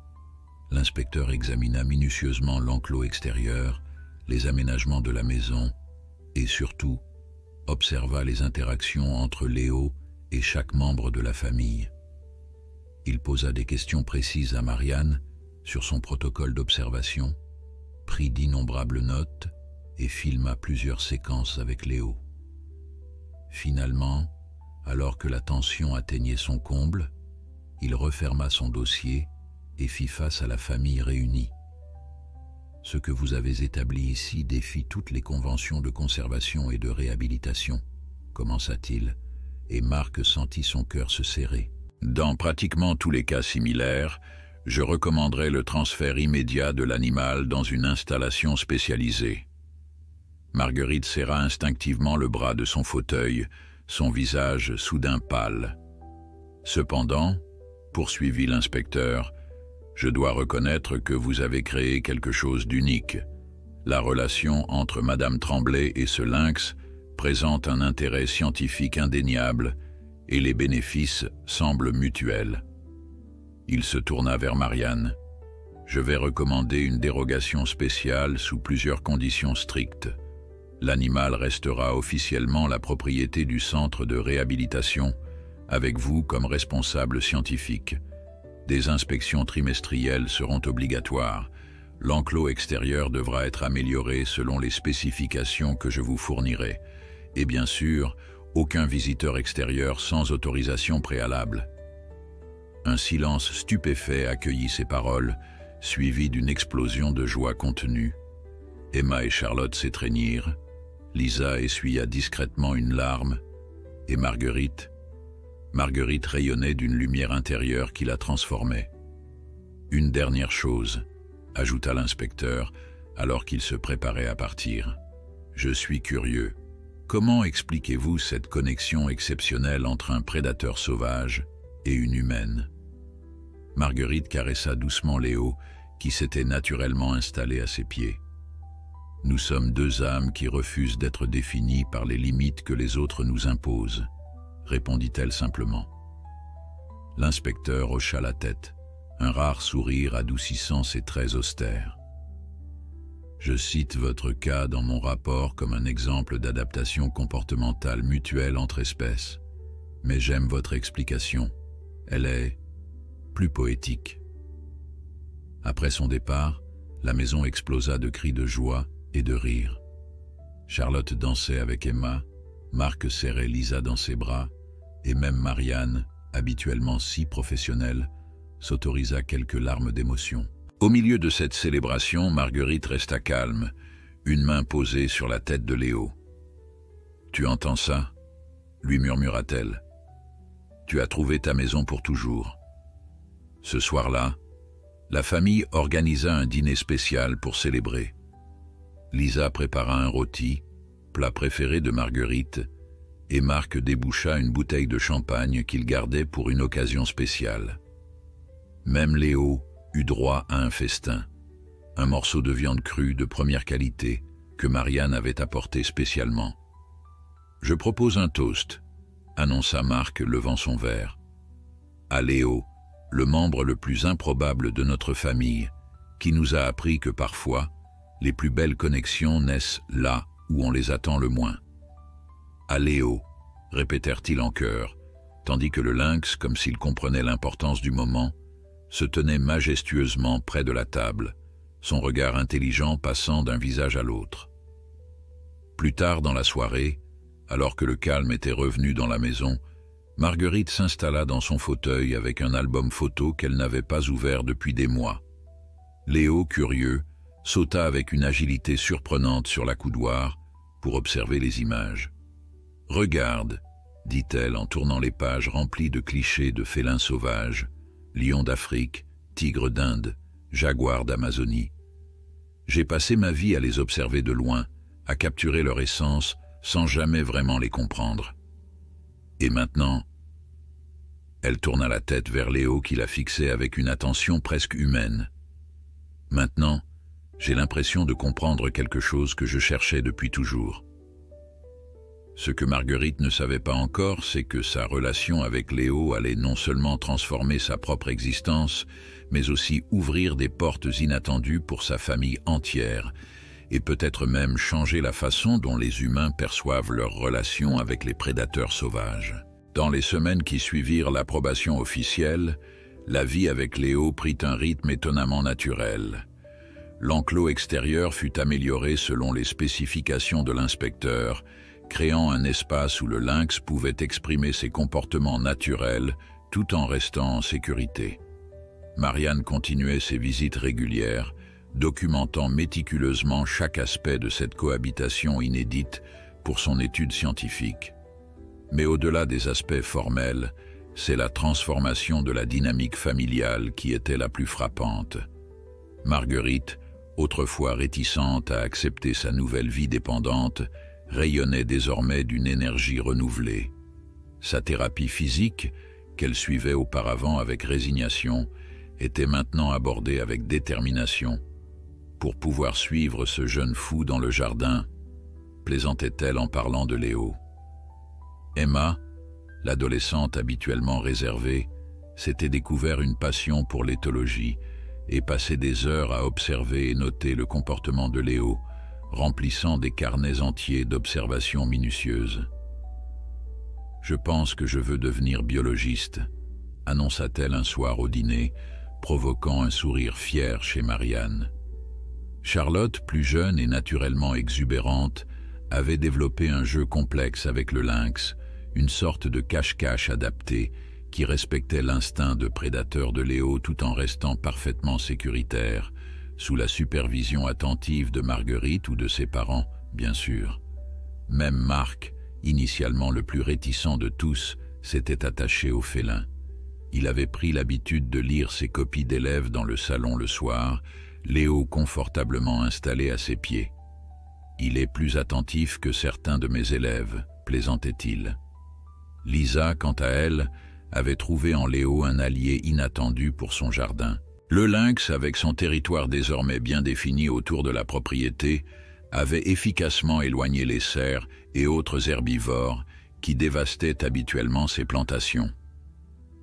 Un matin d'avril, alors que le printemps commençait à transformer le paysage québécois, Marguerite eut une idée qui allait une fois de plus bouleverser leur quotidien.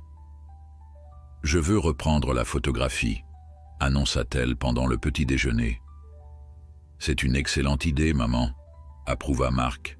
« Je pourrais descendre ton matériel du grenier. » Marguerite secoua la tête. « Pas mes vieux appareils. Je veux m'équiper avec du matériel moderne. Et je veux documenter Léo, pas seulement pour l'étude de Marianne, mais comme un vrai projet artistique. Entre deux mondes, l'histoire d'un prédateur sauvage et sa coexistence avec une famille humaine. Le projet prit forme rapidement.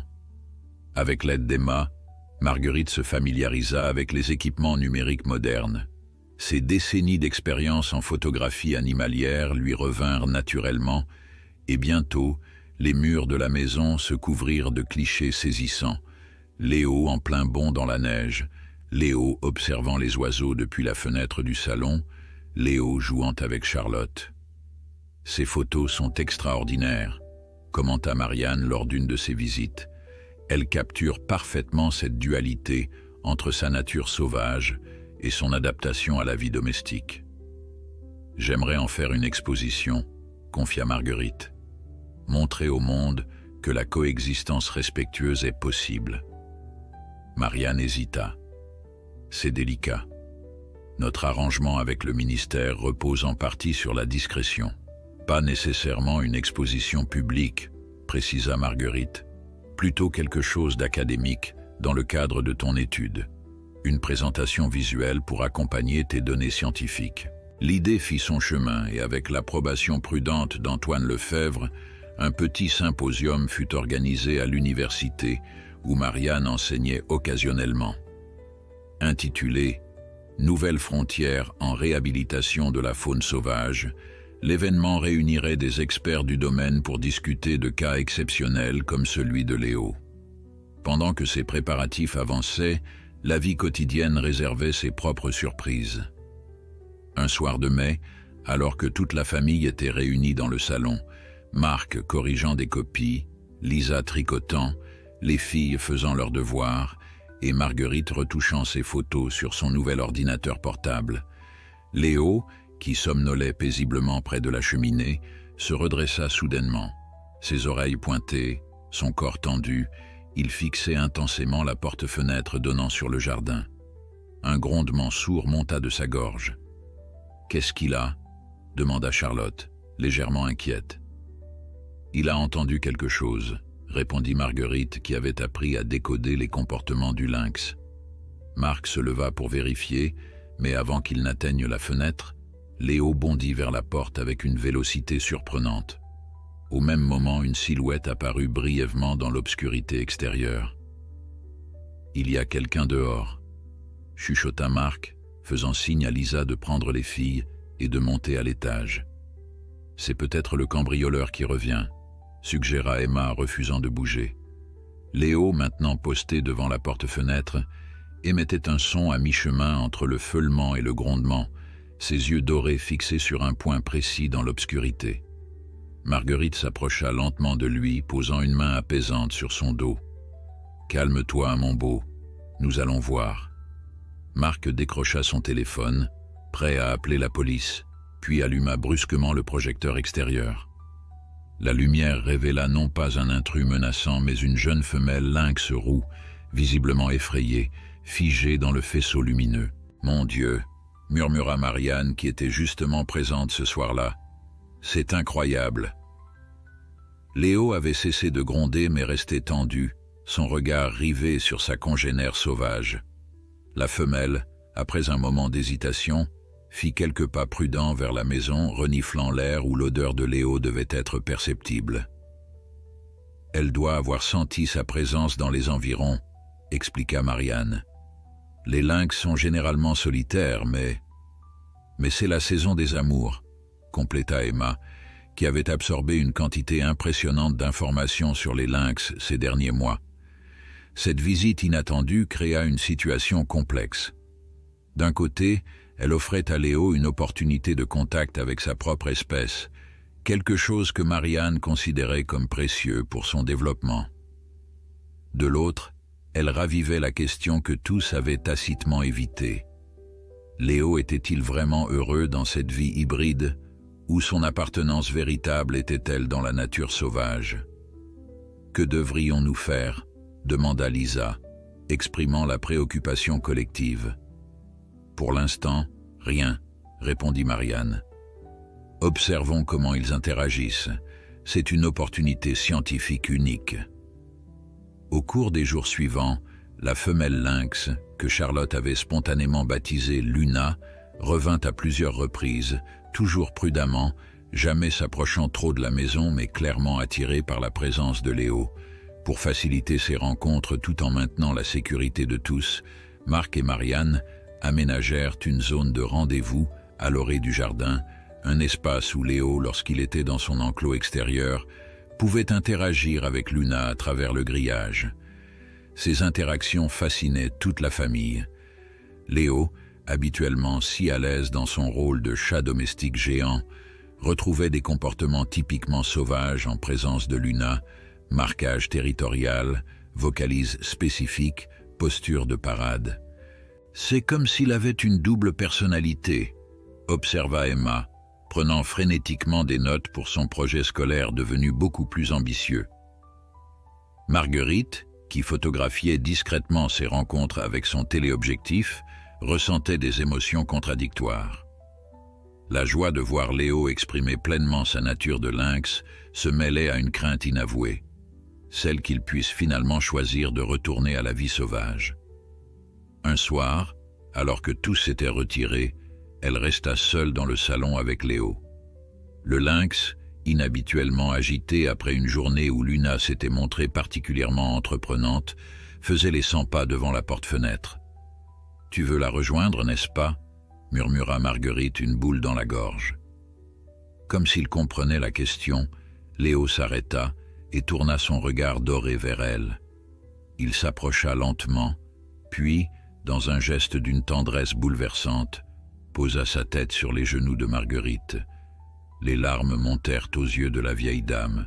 « Je ne te retiendrai pas, tu sais, » dit-elle doucement, caressant la fourrure tachetée. « Si ta place est dehors, avec elle, je comprendrai. » Léo émit un ronronnement profond, ce son caractéristique qui avait accompagné tant de soirées paisibles depuis son arrivée dans la famille. Le lendemain matin, Marguerite prit une décision. Elle en discuta d'abord avec Marianne, puis réunit la famille pour leur exposer son idée. « Je pense que nous devrions donner à Léo la liberté de choisir, » annonça-t-elle. « Que veux-tu dire ?» demanda Marc, confus. « Ouvrir l'enclos, lui permettre d'aller et venir comme il l'entend. S'il choisit de rejoindre Luna, alors c'est que c'est sa destinée. S'il revient... » Sa voix trembla légèrement. « S'il revient, alors nous saurons vraiment qu'il a trouvé sa maison pour toujours. » La proposition suscita un débat animé. Marc craignait les complications légales. Lisa s'inquiétait des risques pour Léo habitué à la protection humaine. Les filles étaient déchirées entre le désir de voir Léo heureux et la peur de le perdre. « Scientifiquement, c'est fascinant, » admit Marianne. « Une véritable expérience de libre choix comportemental. Mais je dois consulter Antoine avant d'approuver quoi que ce soit. » Contre toute attente, l'inspecteur se montra ouvert à l'idée, sous certaines conditions strictes. « Nous équiperons Léo d'un collier GPS dernière génération, » stipula-t-il, « et cette liberté sera progressive, supervisée, et pourra être révoquée à tout moment si des comportements problématiques apparaissent. » C'est ainsi que, par une douce matinée de juin, la famille se réunit dans le jardin pour un moment solennel. L'enclos avait été modifié pour inclure une porte à sens unique que Léo pourrait ouvrir de l'intérieur, mais pas de l'extérieur, un premier pas vers cette liberté contrôlée. Marguerite, assise sur une chaise de jardin, observait la scène avec un mélange d'appréhension et de résignation. Emma avait un bras passé autour de ses épaules en signe de soutien, tandis que Charlotte, inhabituellement silencieuse, tenait fermement la main de sa mère. « Tu es prêt, mon beau ?» murmura Marguerite alors que Marianne ouvrait la porte intérieure de l'enclos, laissant Léo face à cette nouvelle possibilité. Le lynx regarda la porte ouverte avec curiosité. Il s'avança prudemment, reniflant l'air, ses oreilles pointées en avant captant le moindre son. Au loin, comme si elle avait perçu ce moment décisif, Luna émit un cri caractéristique qui résonna dans la forêt matinale. Léo s'immobilisa, tourna la tête vers la source du son, puis revint vers la famille rassemblée. Son regard s'attarda particulièrement sur Marguerite, comme s'il cherchait une réponse, une permission. « Vas-y », chuchota-t-elle, la gorge serrée. « C'est ton choix. » Après un dernier regard circulaire, Léo franchit la porte et s'avança dans le jardin ouvert. Il s'arrêta plusieurs fois, se retournant comme pour s'assurer que tout était normal, que cette nouvelle liberté n'était pas un piège. Puis, avec une accélération soudaine, il bondit vers la lisière de la forêt et disparut entre les arbres. Charlotte éclata en sanglots. Emma, malgré ses efforts pour rester stoïque, avait les yeux brillants de larmes. Marc passa un bras autour des épaules de sa mère, s'attendant à la voir effondrée, mais Marguerite affichait une sérénité inattendue. « Il reviendra », dit-elle simplement. « Comment peux-tu en être si sûre ?» demanda Lisa, qui tentait de consoler Charlotte. « Parce qu'il sait où est sa maison. » Marianne, professionnelle jusqu'au bout, consultait déjà les données GPS sur sa tablette. Il se déplace rapidement vers le nord-est. C'est là que nous avons repéré Luna ces derniers jours. Les heures qui suivirent furent parmi les plus longues que la famille ait connues. Chacun tenta de s'occuper normalement, Marc corrigeant des copies, Lisa préparant le déjeuner, Emma se plongeant dans ses recherches. Mais les regards furtifs vers la forêt trahissaient leurs préoccupations communes. Seule Marguerite semblait avoir trouvé une paix intérieure, installée dans son fauteuil sur la terrasse, feuilletant tranquillement son album de photographies de Léo. Marianne resta avec eux, son ordinateur ouvert sur la table de la cuisine, suivant les déplacements de Léo à travers le signal GPS. « Il est resté au même endroit pendant presque 1 heure, » rapporta-t-elle, en milieu d'après-midi. Maintenant, il se déplace à nouveau, mais plus lentement. « Il a trouvé Luna », supposa Emma, qui avait passé l'après-midi à analyser les données avec Marianne. Leurs signatures de déplacement sont synchronisées. À mesure que le soleil déclinait, l'inquiétude grandissait. Charlotte avait préparé le bol de nourriture habituel de Léo et l'avait placé à sa place favorite près de la porte-fenêtre. Marc avait discrètement vérifié que toutes les entrées potentielles, y compris la fenêtre basculante de la salle de bain qu'il laissait entr'ouverte pour Léo quand il était dans l'enclos, étaient accessibles. Le dîner fut une affaire silencieuse, chacun perdu dans ses pensées. Même le bavardage habituel de Charlotte s'était tari, remplacé par une tristesse résignée. « Le signal est stable depuis environ 1 heure », annonça Marianne en consultant une dernière fois son ordinateur. « À environ 3 kilomètres d'ici, dans une zone rocheuse près du ruisseau. C'est un bon territoire pour les lynx, beaucoup de petits mammifères, des abris naturels. » Elle s'interrompit, réalisant que ces détails, rassurants d'un point de vue scientifique, ne faisaient qu'accentuer la possibilité que Léo ait choisi sa vie sauvage.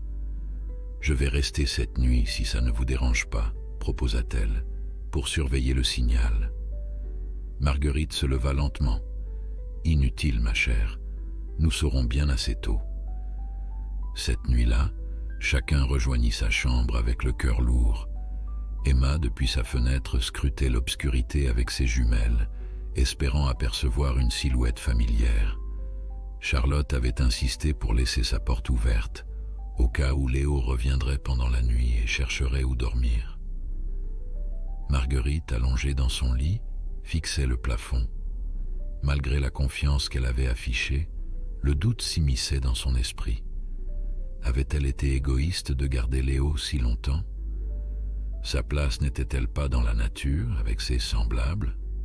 Les heures passèrent, le sommeil la fuyant obstinément. Vers 3 heures du matin, un bruit subtil la tira de sa rêverie éveillée. Un grattement familier à la porte-fenêtre du salon.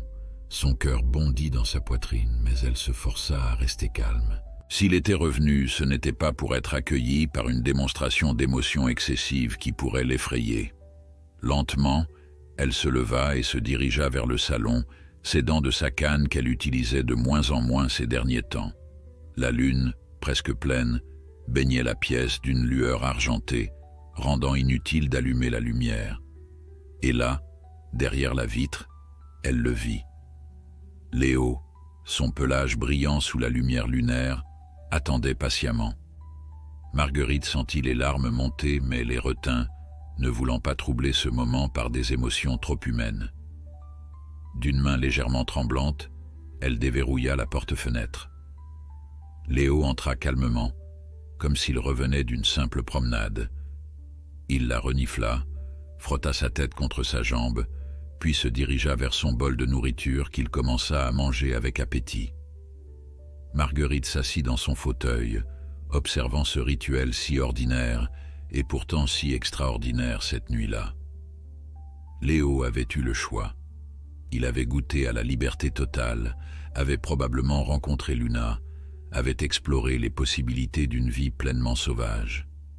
Et il était revenu. Au matin, la nouvelle de son retour se répandit comme une traînée de poudre dans la maison. Charlotte dévala les escaliers en pyjama, poussant un cri de joie en voyant Léo confortablement installé sur le canapé. Emma suivit de près, son carnet déjà à la main, prête à documenter ce développement fascinant. Marc et Lisa échangèrent un regard mêlant soulagement et émerveillement. Marianne, appelée dès l'aube, arriva rapidement, son visage habituellement professionnel, illuminé par un sourire incontrôlable. « C'est incroyable », répétait-elle en examinant les données GPS de la nuit. Il a effectivement passé plusieurs heures avec Luna, puis il a pris un chemin direct vers la maison, comme s'il savait exactement où il allait. « Il savait », affirma simplement Marguerite. Les jours suivants révélèrent un nouveau schéma. Léo utilisait sa liberté pour faire des excursions régulières, disparaissant parfois pendant quelques heures, occasionnellement pour une nuit entière, mais revenant invariablement à la maison. Et souvent, Luna l'accompagnait jusqu'à la lisière de la forêt, observant de loin cette étrange maison qui exerçait une telle attraction sur son compagnon. C'est comme s'il avait créé son propre modèle d'existence, observa Marianne fascinée. Ni entièrement domestique, ni complètement sauvage, un équilibre unique qui répond à ses besoins des deux mondes. Cette évolution inattendue donna une nouvelle dimension au symposium universitaire qui approchait. L'histoire de Léo n'était plus seulement celle d'un lynx réhabilité vivant exceptionnellement avec des humains, mais celle d'un animal créant activement son propre mode de vie, défiant les catégories établies. Les photographies de Marguerite, enrichies par ces nouveaux développements, devinrent le cœur d'une exposition qui accompagnait les présentations scientifiques. Intitulée « Entre deux mondes, le choix de Léo », elle présentait des images saisissantes du lynx dans ses différents environnements, jouant avec Charlotte dans le salon, observant les oiseaux depuis la fenêtre, mais aussi chassant dans la forêt ou interagissant prudemment avec Luna à la lisière du jardin. L'événement attira une attention considérable dans les cercles académiques et même quelques médias spécialisés dans la conservation de la nature. Antoine Lefebvre, présent pour superviser que tout restait dans le cadre légal établi, se retrouva lui-même pris dans l'enthousiasme général. « Je dois admettre que j'avais des doutes », confia-t-il à Marianne. « Mais les résultats parlent d'eux-mêmes. Ce que vous avez accompli ici pourrait changer notre approche de certains cas de réhabilitation. » Pour la famille, cependant, l'importance de Léo dépassait largement son intérêt scientifique ou médiatique. Il était devenu l'élément catalyseur qui avait transformé leur dynamique familiale. Marguerite, autrefois résignée à une vieillesse diminuée, avait retrouvé non seulement une mobilité améliorée, mais aussi un but, une passion qui illuminait ses jours. Le succès de son exposition lui avait même valu une proposition pour un livre photographique documentant son expérience avec Léo. Emma, inspirée par cette aventure extraordinaire, avait décidé de son orientation universitaire et venait d'être acceptée dans un programme prestigieux de biologie de la conservation. Charlotte avait développé une sensibilité et une patience remarquables pour une enfant de son âge, comprenant intuitivement comment respecter la nature duale de leurs compagnons félins. Marc et Lisa, observant ces transformations, reconnaissaient que l'arrivée improbable de Léo dans leur vie avait créé quelque chose de précieux. Un équilibre familial où chacun trouvait sa place tout en respectant celle des autres. Mais c'est un événement inattendu, environ 6 mois après le début de la liberté supervisée de Léo, qui allait véritablement cimenter sa place dans la famille et dans l'histoire de la cohabitation homme-animal. Par un matin glacial de janvier, alors que la neige recouvrait le paysage québécois d'un épais manteau blanc, Léo revint d'une de ses excursions nocturnes avec un comportement inhabituel. Au lieu de se diriger vers son coin préféré près de la cheminée pour se réchauffer, il restait près de la porte-fenêtre, agité, émettant des vocalises que la famille n'avait jamais entendues auparavant. « Quelque chose ne va pas », observa Emma qui préparait son petit déjeuner avant de partir au lycée. Marguerite, qui connaissait désormais les moindres nuances du comportement de Léo, s'approcha lentement. « Il veut nous montrer quelque chose », dit-elle avec certitude. Lorsque Marc ouvrit la porte pour voir ce qui perturbait le lynx, Léo bondit à l'extérieur, fit quelques pas dans la neige, puis se retourna, attendant visiblement qu'on le suive. « On dirait qu'il nous invite à le suivre », dit Lisa, intriguée. Malgré le froid mordant et l'heure matinale, Marguerite n'hésita pas. « Je vais y aller. »« Maman, c'est de la folie », protesta Marc. « Il fait 15 degrés C dehors, et avec ta hanche... » « Ma hanche va parfaitement bien maintenant, grâce à Léo en grande partie, » répliqua-t-elle fermement. « Et je ne manquerai pas ce qu'il veut nous montrer pour tout l'or du monde. » Marc soupira, reconnaissant cette détermination inébranlable qui avait fait de sa mère une photographe de renom, capable de passer des jours dans des conditions extrêmes pour capturer l'image parfaite. « Dans ce cas, je t'accompagne, » décida-t-il. « Emma, préviens Marianne. Lisa, peux-tu appeler l'école pour leur dire que Charlotte sera en retard ?» Équipés de bottes, parkas et gants épais, Marguerite et Marc suivirent Léo qui avançait à un rythme étonnamment mesuré, s'arrêtant régulièrement pour s'assurer qu'il le suivait toujours. Il les guidait vers la lisière de la forêt, puis le long d'un sentier à peine visible sous la neige. « Il nous emmène vers le petit vallon rocheux », remarqua Marc. C'est là que le signal GPS le situe souvent quand il passe la nuit dehors.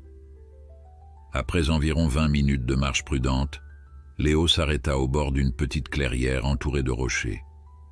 Il émit un son doux, presque interrogatif, regardant fixement un amas de branches et de feuilles mortes aménagées entre deux grands rochers. Marc et Marguerite s'immobilisèrent à distance respectueuse, comprenant instinctivement qu'ils approchaient de quelque chose d'important. Léo s'avança seul vers l'abri naturel, disparaissant brièvement à l'intérieur. Ce qui se passa ensuite les laissa sans voix. Léo réapparut, suivi de Luna, et entre eux, trébuchant maladroitement dans la neige, 3 minuscules chatons de lynx. « Mon Dieu !» murmura Marguerite, portant une main à sa bouche. « Il est père. » Les petits, âgés d'environ 3 semaines d'après leur taille, ressemblaient à des versions miniatures de leurs parents, leur pelage tacheté duveteux hérissé contre le froid. Luna restait en retrait, visiblement méfiante, mais ne montrait pas d'hostilité ouverte. C'est pour ça qu'il passait plus de temps dehors ces dernières semaines, comprit Marc. Il aidait Luna avec les petits. Léo s'approcha de Marguerite, frottant sa tête contre sa jambe, comme pour lui présenter sa nouvelle famille. Puis, dans un geste qui les stupéfia, il retourna vers les chatons, en saisit délicatement un par la peau du cou et l'apporta aux pieds de Marguerite. Luna émit un miaulement inquiet, mais ne s'interposa pas, semblant faire confiance au jugement de Léo. « Que fait-il » chuchota Marc, figé d'étonnement. « Il nous les présente », répondit Marguerite, s'accroupissant lentement pour observer le chaton qui tremblait légèrement sur la neige. « Plus que ça, je crois qu'il nous demande de l'aide. » Marc regarda autour d'eux, remarquant pour la première fois à quel point l'abri improvisé était précaire. « Ce n'est pas un lieu sûr pour des nouveau-nés en plein hiver québécois, » constata-t-il, sans compter les prédateurs comme les coyotes ou les grands hiboux. Comme pour confirmer cette analyse, Léo ramena le chaton près de Luna, puis revint vers Marguerite, la fixant avec une intensité qui semblait porter un message clair. « Il veut que nous les aidions », affirma Marguerite, « qu'on les mette en sécurité. » Cette interprétation fut bientôt confirmée quand Léo commença à ramener un par un les chatons vers Marguerite et Marc, dans un comportement rappelant celui d'une chatte domestique déplaçant ses petits vers un endroit qu'elle juge plus sûr. Luna, après une hésitation initiale, semblait avoir accepté cette décision, suivant à distance mais sans interférer. « Nous devons les ramener à la maison », décida Marguerite. au moins temporairement. Marc hésita. « Maman, ce sont des animaux sauvages. Luna n'a jamais été habituée aux humains comme Léo. »« Regarde-la, » insista Marguerite.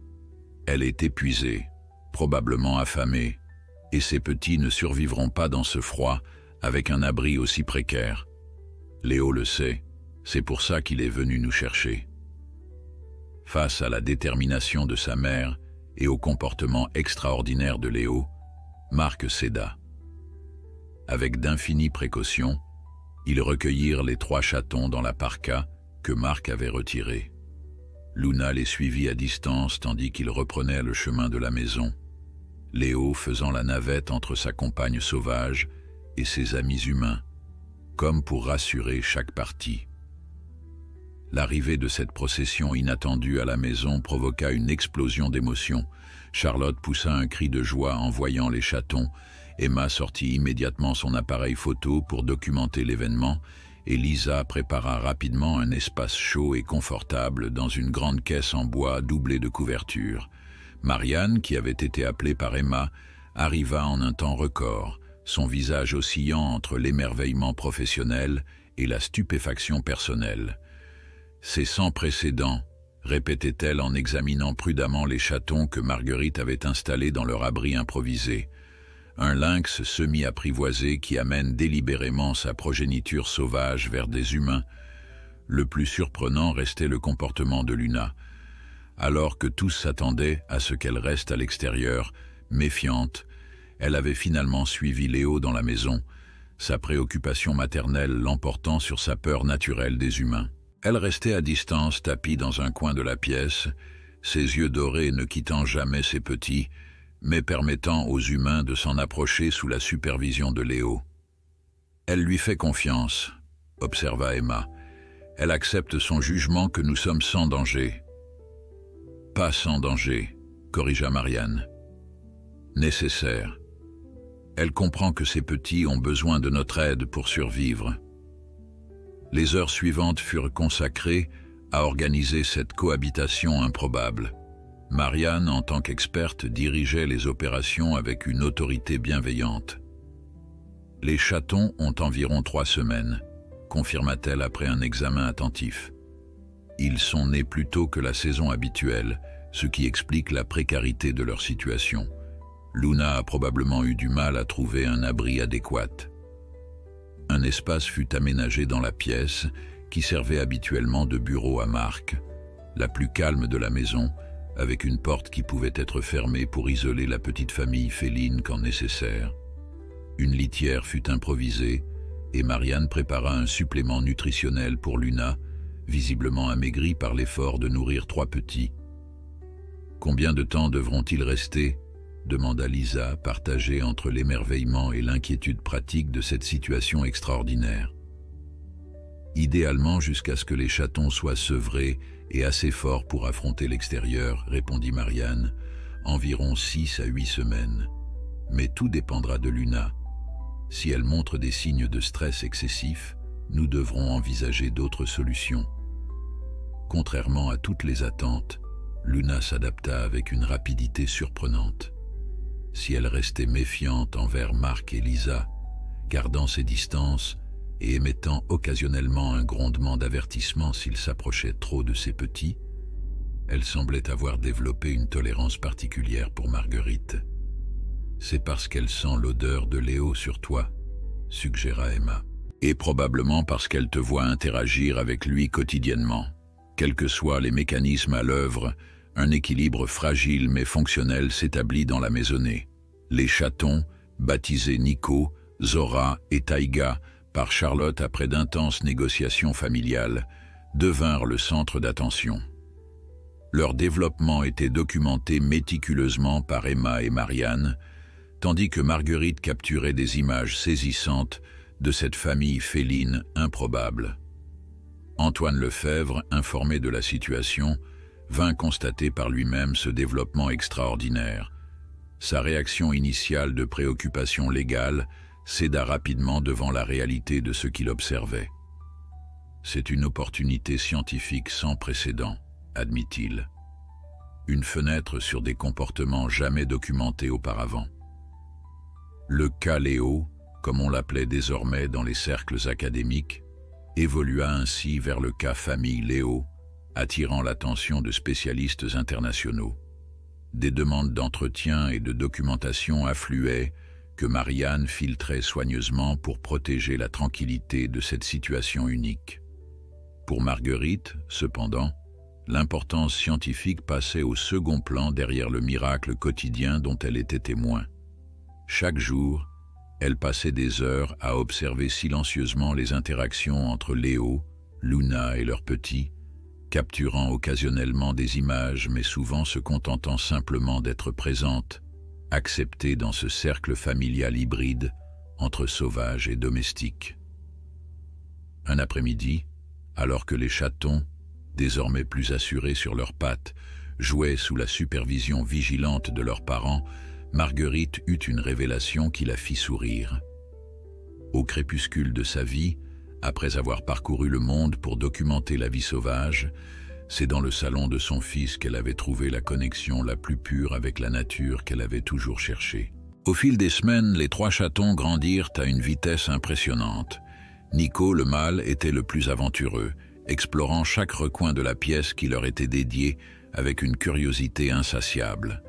Zora, plus délicate, observait longuement avant d'agir, ses yeux intelligents analysant chaque situation. Taïga, la plus petite, compensait sa taille par une agilité exceptionnelle, grimpant sur des surfaces que ses frères et sœurs n'osaient pas encore affronter. Luna, contre toute attente, s'était adaptée à cette cohabitation temporaire avec une grâce étonnante. Si elle restait fondamentalement sauvage, évitant tout contact physique avec les humains, à l'exception de Marguerite qu'elle tolérait à proximité immédiate, elle semblait comprendre et accepter l'arrangement. C'est comme si elle avait conclu un pacte, observa Emma un soir, alors qu'il regardait par la porte entr'ouverte Luna, allaitant ses petits, Léo couché à proximité dans une posture protectrice. Une trêve temporaire avec notre monde pour le bien de ses petits. Marianne, qui venait quotidiennement documenter cette situation extraordinaire, acquiesça. Les félins sauvages peuvent montrer une plasticité comportementale remarquable quand les circonstances l'exigent. Mais ce que nous observons ici dépasse tout précédent connu. Le projet famille Léo, comme l'avait officiellement désigné le ministère, avait été approuvé comme une extension de l'étude initiale. Des caméras discrètes avaient été installées dans la pièce dédiée au lynx, permettant aux chercheurs d'observer à distance sans perturber la famille féline.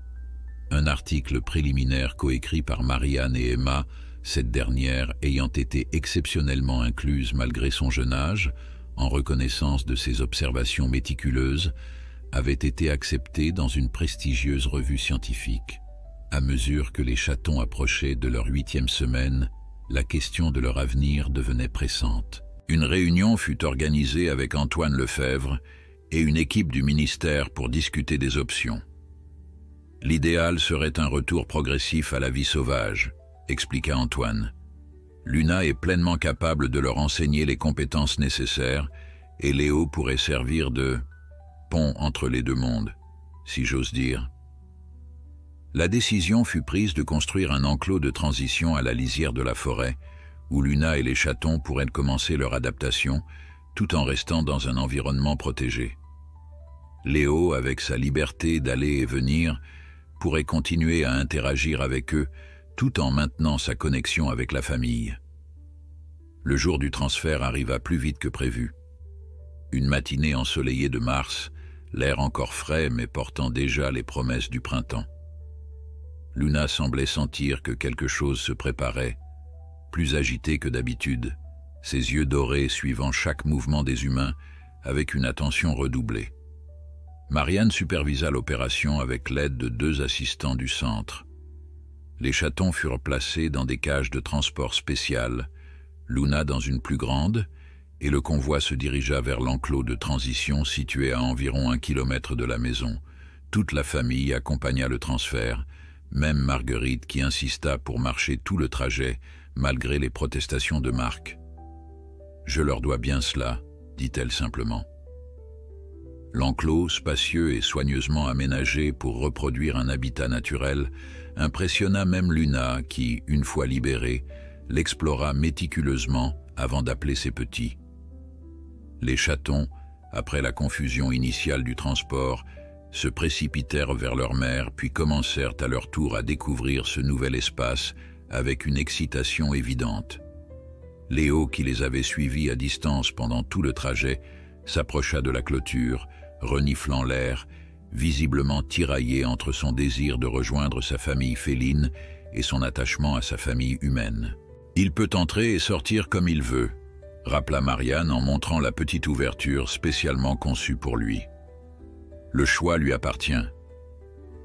Ce jour-là, Léo choisit de rester avec Luna et les chatons pour faciliter leur transition. La famille rentra donc sans lui, l'atmosphère étrangement morose malgré le succès de l'opération. « C'est idiot », dit Lisa en préparant le dîner ce soir-là. « Nous savions depuis le début que c'était temporaire pour Luna et les petits. »« Et Léo reviendra », ajouta Marc, tentant de réconforter Charlotte qui n'avait pas quitté la fenêtre donnant sur la forêt. Marguerite resta silencieuse, feuilletant l'album des photographies qu'elle avait prises ces derniers mois. Ces images racontaient une histoire extraordinaire.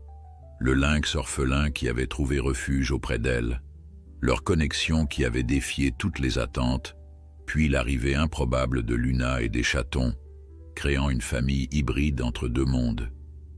Léo ne rentra pas cette nuit-là, ni la suivante. Les visites quotidiennes à l'enclos montraient que la famille féline s'adaptait parfaitement, les chatons devenant chaque jour plus assurés, plus sauvages aussi, leur instinct naturel s'éveillant dans cet environnement plus proche de leur habitat d'origine. « C'est le cycle naturel », expliqua Marianne avec douceur à Charlotte, qui pleurait silencieusement après leur visite du 4e jour, où Nico avait à peine réagi à leur présence, trop occupé à traquer un écureuil. Ils doivent redevenir ce qu'ils sont vraiment. Une semaine passa. Léo apparaissait occasionnellement lors de leur visite, mais restait dans l'enclos, participant activement à l'éducation des chatons qui l'emmenaient explorer chaque recoin de leur nouvel environnement. Puis, après 10 jours d'absence, un bruit familier réveilla Marguerite au milieu de la nuit. Un grattement à la porte-fenêtre du salon.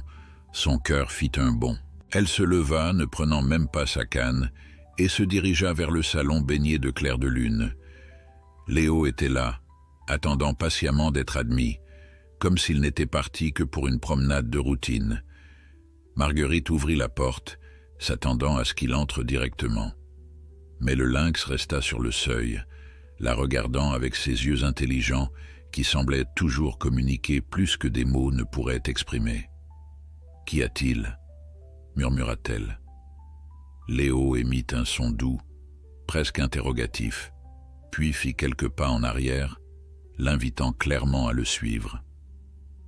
Marguerite n'hésita qu'un instant. Elle enfila un manteau par-dessus sa chemise de nuit, chaussa des bottes et suivit Léo dans la nuit fraîche. Le lynx la guidait vers l'enclos, s'arrêtant régulièrement pour s'assurer qu'elle suivait sans difficulté. Lorsqu'ils arrivèrent, la scène qui l'attendait la figea sur place. Luna et les chatons étaient sortis de l'enclos par l'ouverture destinée à Léo. Ils attendaient dans la clairière baignée de lune, les chatons jouant doucement entre eux sous l'œil vigilant de leur mère. Ils partent, comprit Marguerite, une boule se formant dans sa gorge. « Tu es venu me dire au revoir. » Comme pour confirmer, Léo s'approcha de Luna qui, dans un geste extraordinaire, inclina légèrement la tête vers Marguerite, non pas en signe de soumission, mais de reconnaissance, de respect entre deux matriarches qui avaient partagé la responsabilité d'une famille. Les chatons, sentant l'importance du moment, s'immobilisèrent, observant cette interaction avec la curiosité qui caractérise les jeunes de toutes espèces. Puis, dans un mouvement fluide, Luna se détourna et s'enfonça dans la forêt, les chatons la suivant en file indienne. Léo resta en arrière, regardant Marguerite avec une intensité qui disait tout ce que les mots ne pouvaient exprimer. « Va » chuchota-t-elle, les larmes coulant librement sur ses joues. « Va avec ta famille. » Le lynx s'approcha une dernière fois, frottant brièvement sa tête contre sa jambe, puis bondit pour rejoindre Luna et les petits, disparaissant dans l'obscurité de la forêt. Marguerite resta immobile longtemps, les yeux fixés sur le point où ils avaient disparu, le cœur lourd mais étrangement en paix. Léo avait fait son choix, non pas entre deux mondes, mais en créant son propre chemin qui embrassait les deux. Lorsqu'elle rentra finalement à la maison, l'aube commençait à poindre. Elle trouva toute la famille réunie dans la cuisine, visiblement inquiet de sa disparition nocturne. « Maman, où étais-tu » demanda Marc, soulagé mais perplexe. « Léo est venu me chercher », expliqua-t-elle simplement. « Pour me dire au revoir. Luna et les chatons sont partis vers la forêt profonde, et il les a suivis. » Un silence lourd s'installa, Charlotte reniflant discrètement, Emma posant une main réconfortante sur son épaule. « Alors c'est fini, » murmura Lisa. Marguerite secoua doucement la tête. « Non, ce n'est qu'une nouvelle étape. Léo a trouvé son équilibre, entre la forêt et notre foyer, entre sa nature sauvage et son lien avec nous. »« Tu crois qu'il reviendra ?» demanda Charlotte, la voix tremblante d'espoir. « J'en suis certaine, » affirma Marguerite. « Peut-être pas tous les jours comme avant, mais il reviendra. Cette maison est aussi la sienne maintenant. » Sa prédiction se réalisa plus tôt qu'il ne l'aurait cru. 3 jours plus tard, alors que la famille était réunie dans le salon pour une soirée cinéma, un bruit familier attira leur attention. Marguerite fut la première à se lever, ouvrant la porte-fenêtre sans hésitation. Léo entra calmement, mais il n'était pas seul. À la stupéfaction générale, Luna le suivait, prudemment mais délibérément, et derrière elle, trottinant maladroitement, les 3 chatons. « C'est impossible », murmura Marianne qui était présente ce soir-là. Une femelle sauvage n'entrerait jamais volontairement. Pourtant, c'était bien ce qui se passait sous leurs yeux. Luna s'arrêta au milieu du salon, regardant chaque humain présent avec une intensité évaluative, puis, semblant satisfaite de son inspection, s'assit simplement, permettant aux chatons d'explorer cet environnement étrange mais visiblement considéré comme sûr. L'émotion submergea la famille. Charlotte pleurait ouvertement. Emma documentait frénétiquement la scène avec son appareil photo. Lisa et Marc se tenaient en la main, incrédules devant ce miracle improbable. Mais c'est Marguerite qui comprit véritablement ce qui se passait. Lentement, respectueusement, elle s'avança vers Léo et Luna, s'agenouillant devant eux malgré sa hanche raide. « Vous nous faites confiance, » dit-elle doucement. « Vous nous considérez comme une famille élargie. » Léo s'approcha d'elle et, dans un geste qui restera gravé dans la mémoire de tous les présents, posa ses pattes avant sur les genoux de Marguerite, se dressant pour toucher son visage du sien dans un contact si tendre, si délibéré, que même Marianne, habituellement si scientifique, dut essuyer une larme. Ce moment, capturé par Emma dans une photographie qui ferait plus tard le tour du monde, marquait bien plus qu'une simple interaction entre un humain et un animal sauvage. Il symbolisait une nouvelle forme de coexistence, un pont entre 2 mondes que beaucoup croyaient à jamais séparés. Léo avait trouvé sa maison pour toujours, non pas en choisissant entre la nature sauvage et le confort humain, mais en créant un espace unique où les deux pouvaient coexister, où sa famille féline et sa famille humaine pouvaient se rencontrer dans un respect mutuel. Et pour Marguerite, qui avait craint de terminer ses jours dans l'ombre de ce qu'elle avait été, cette connexion extraordinaire représentait non pas une fin, mais un nouveau chapitre, peut-être le plus significatif de sa longue vie d'aventure.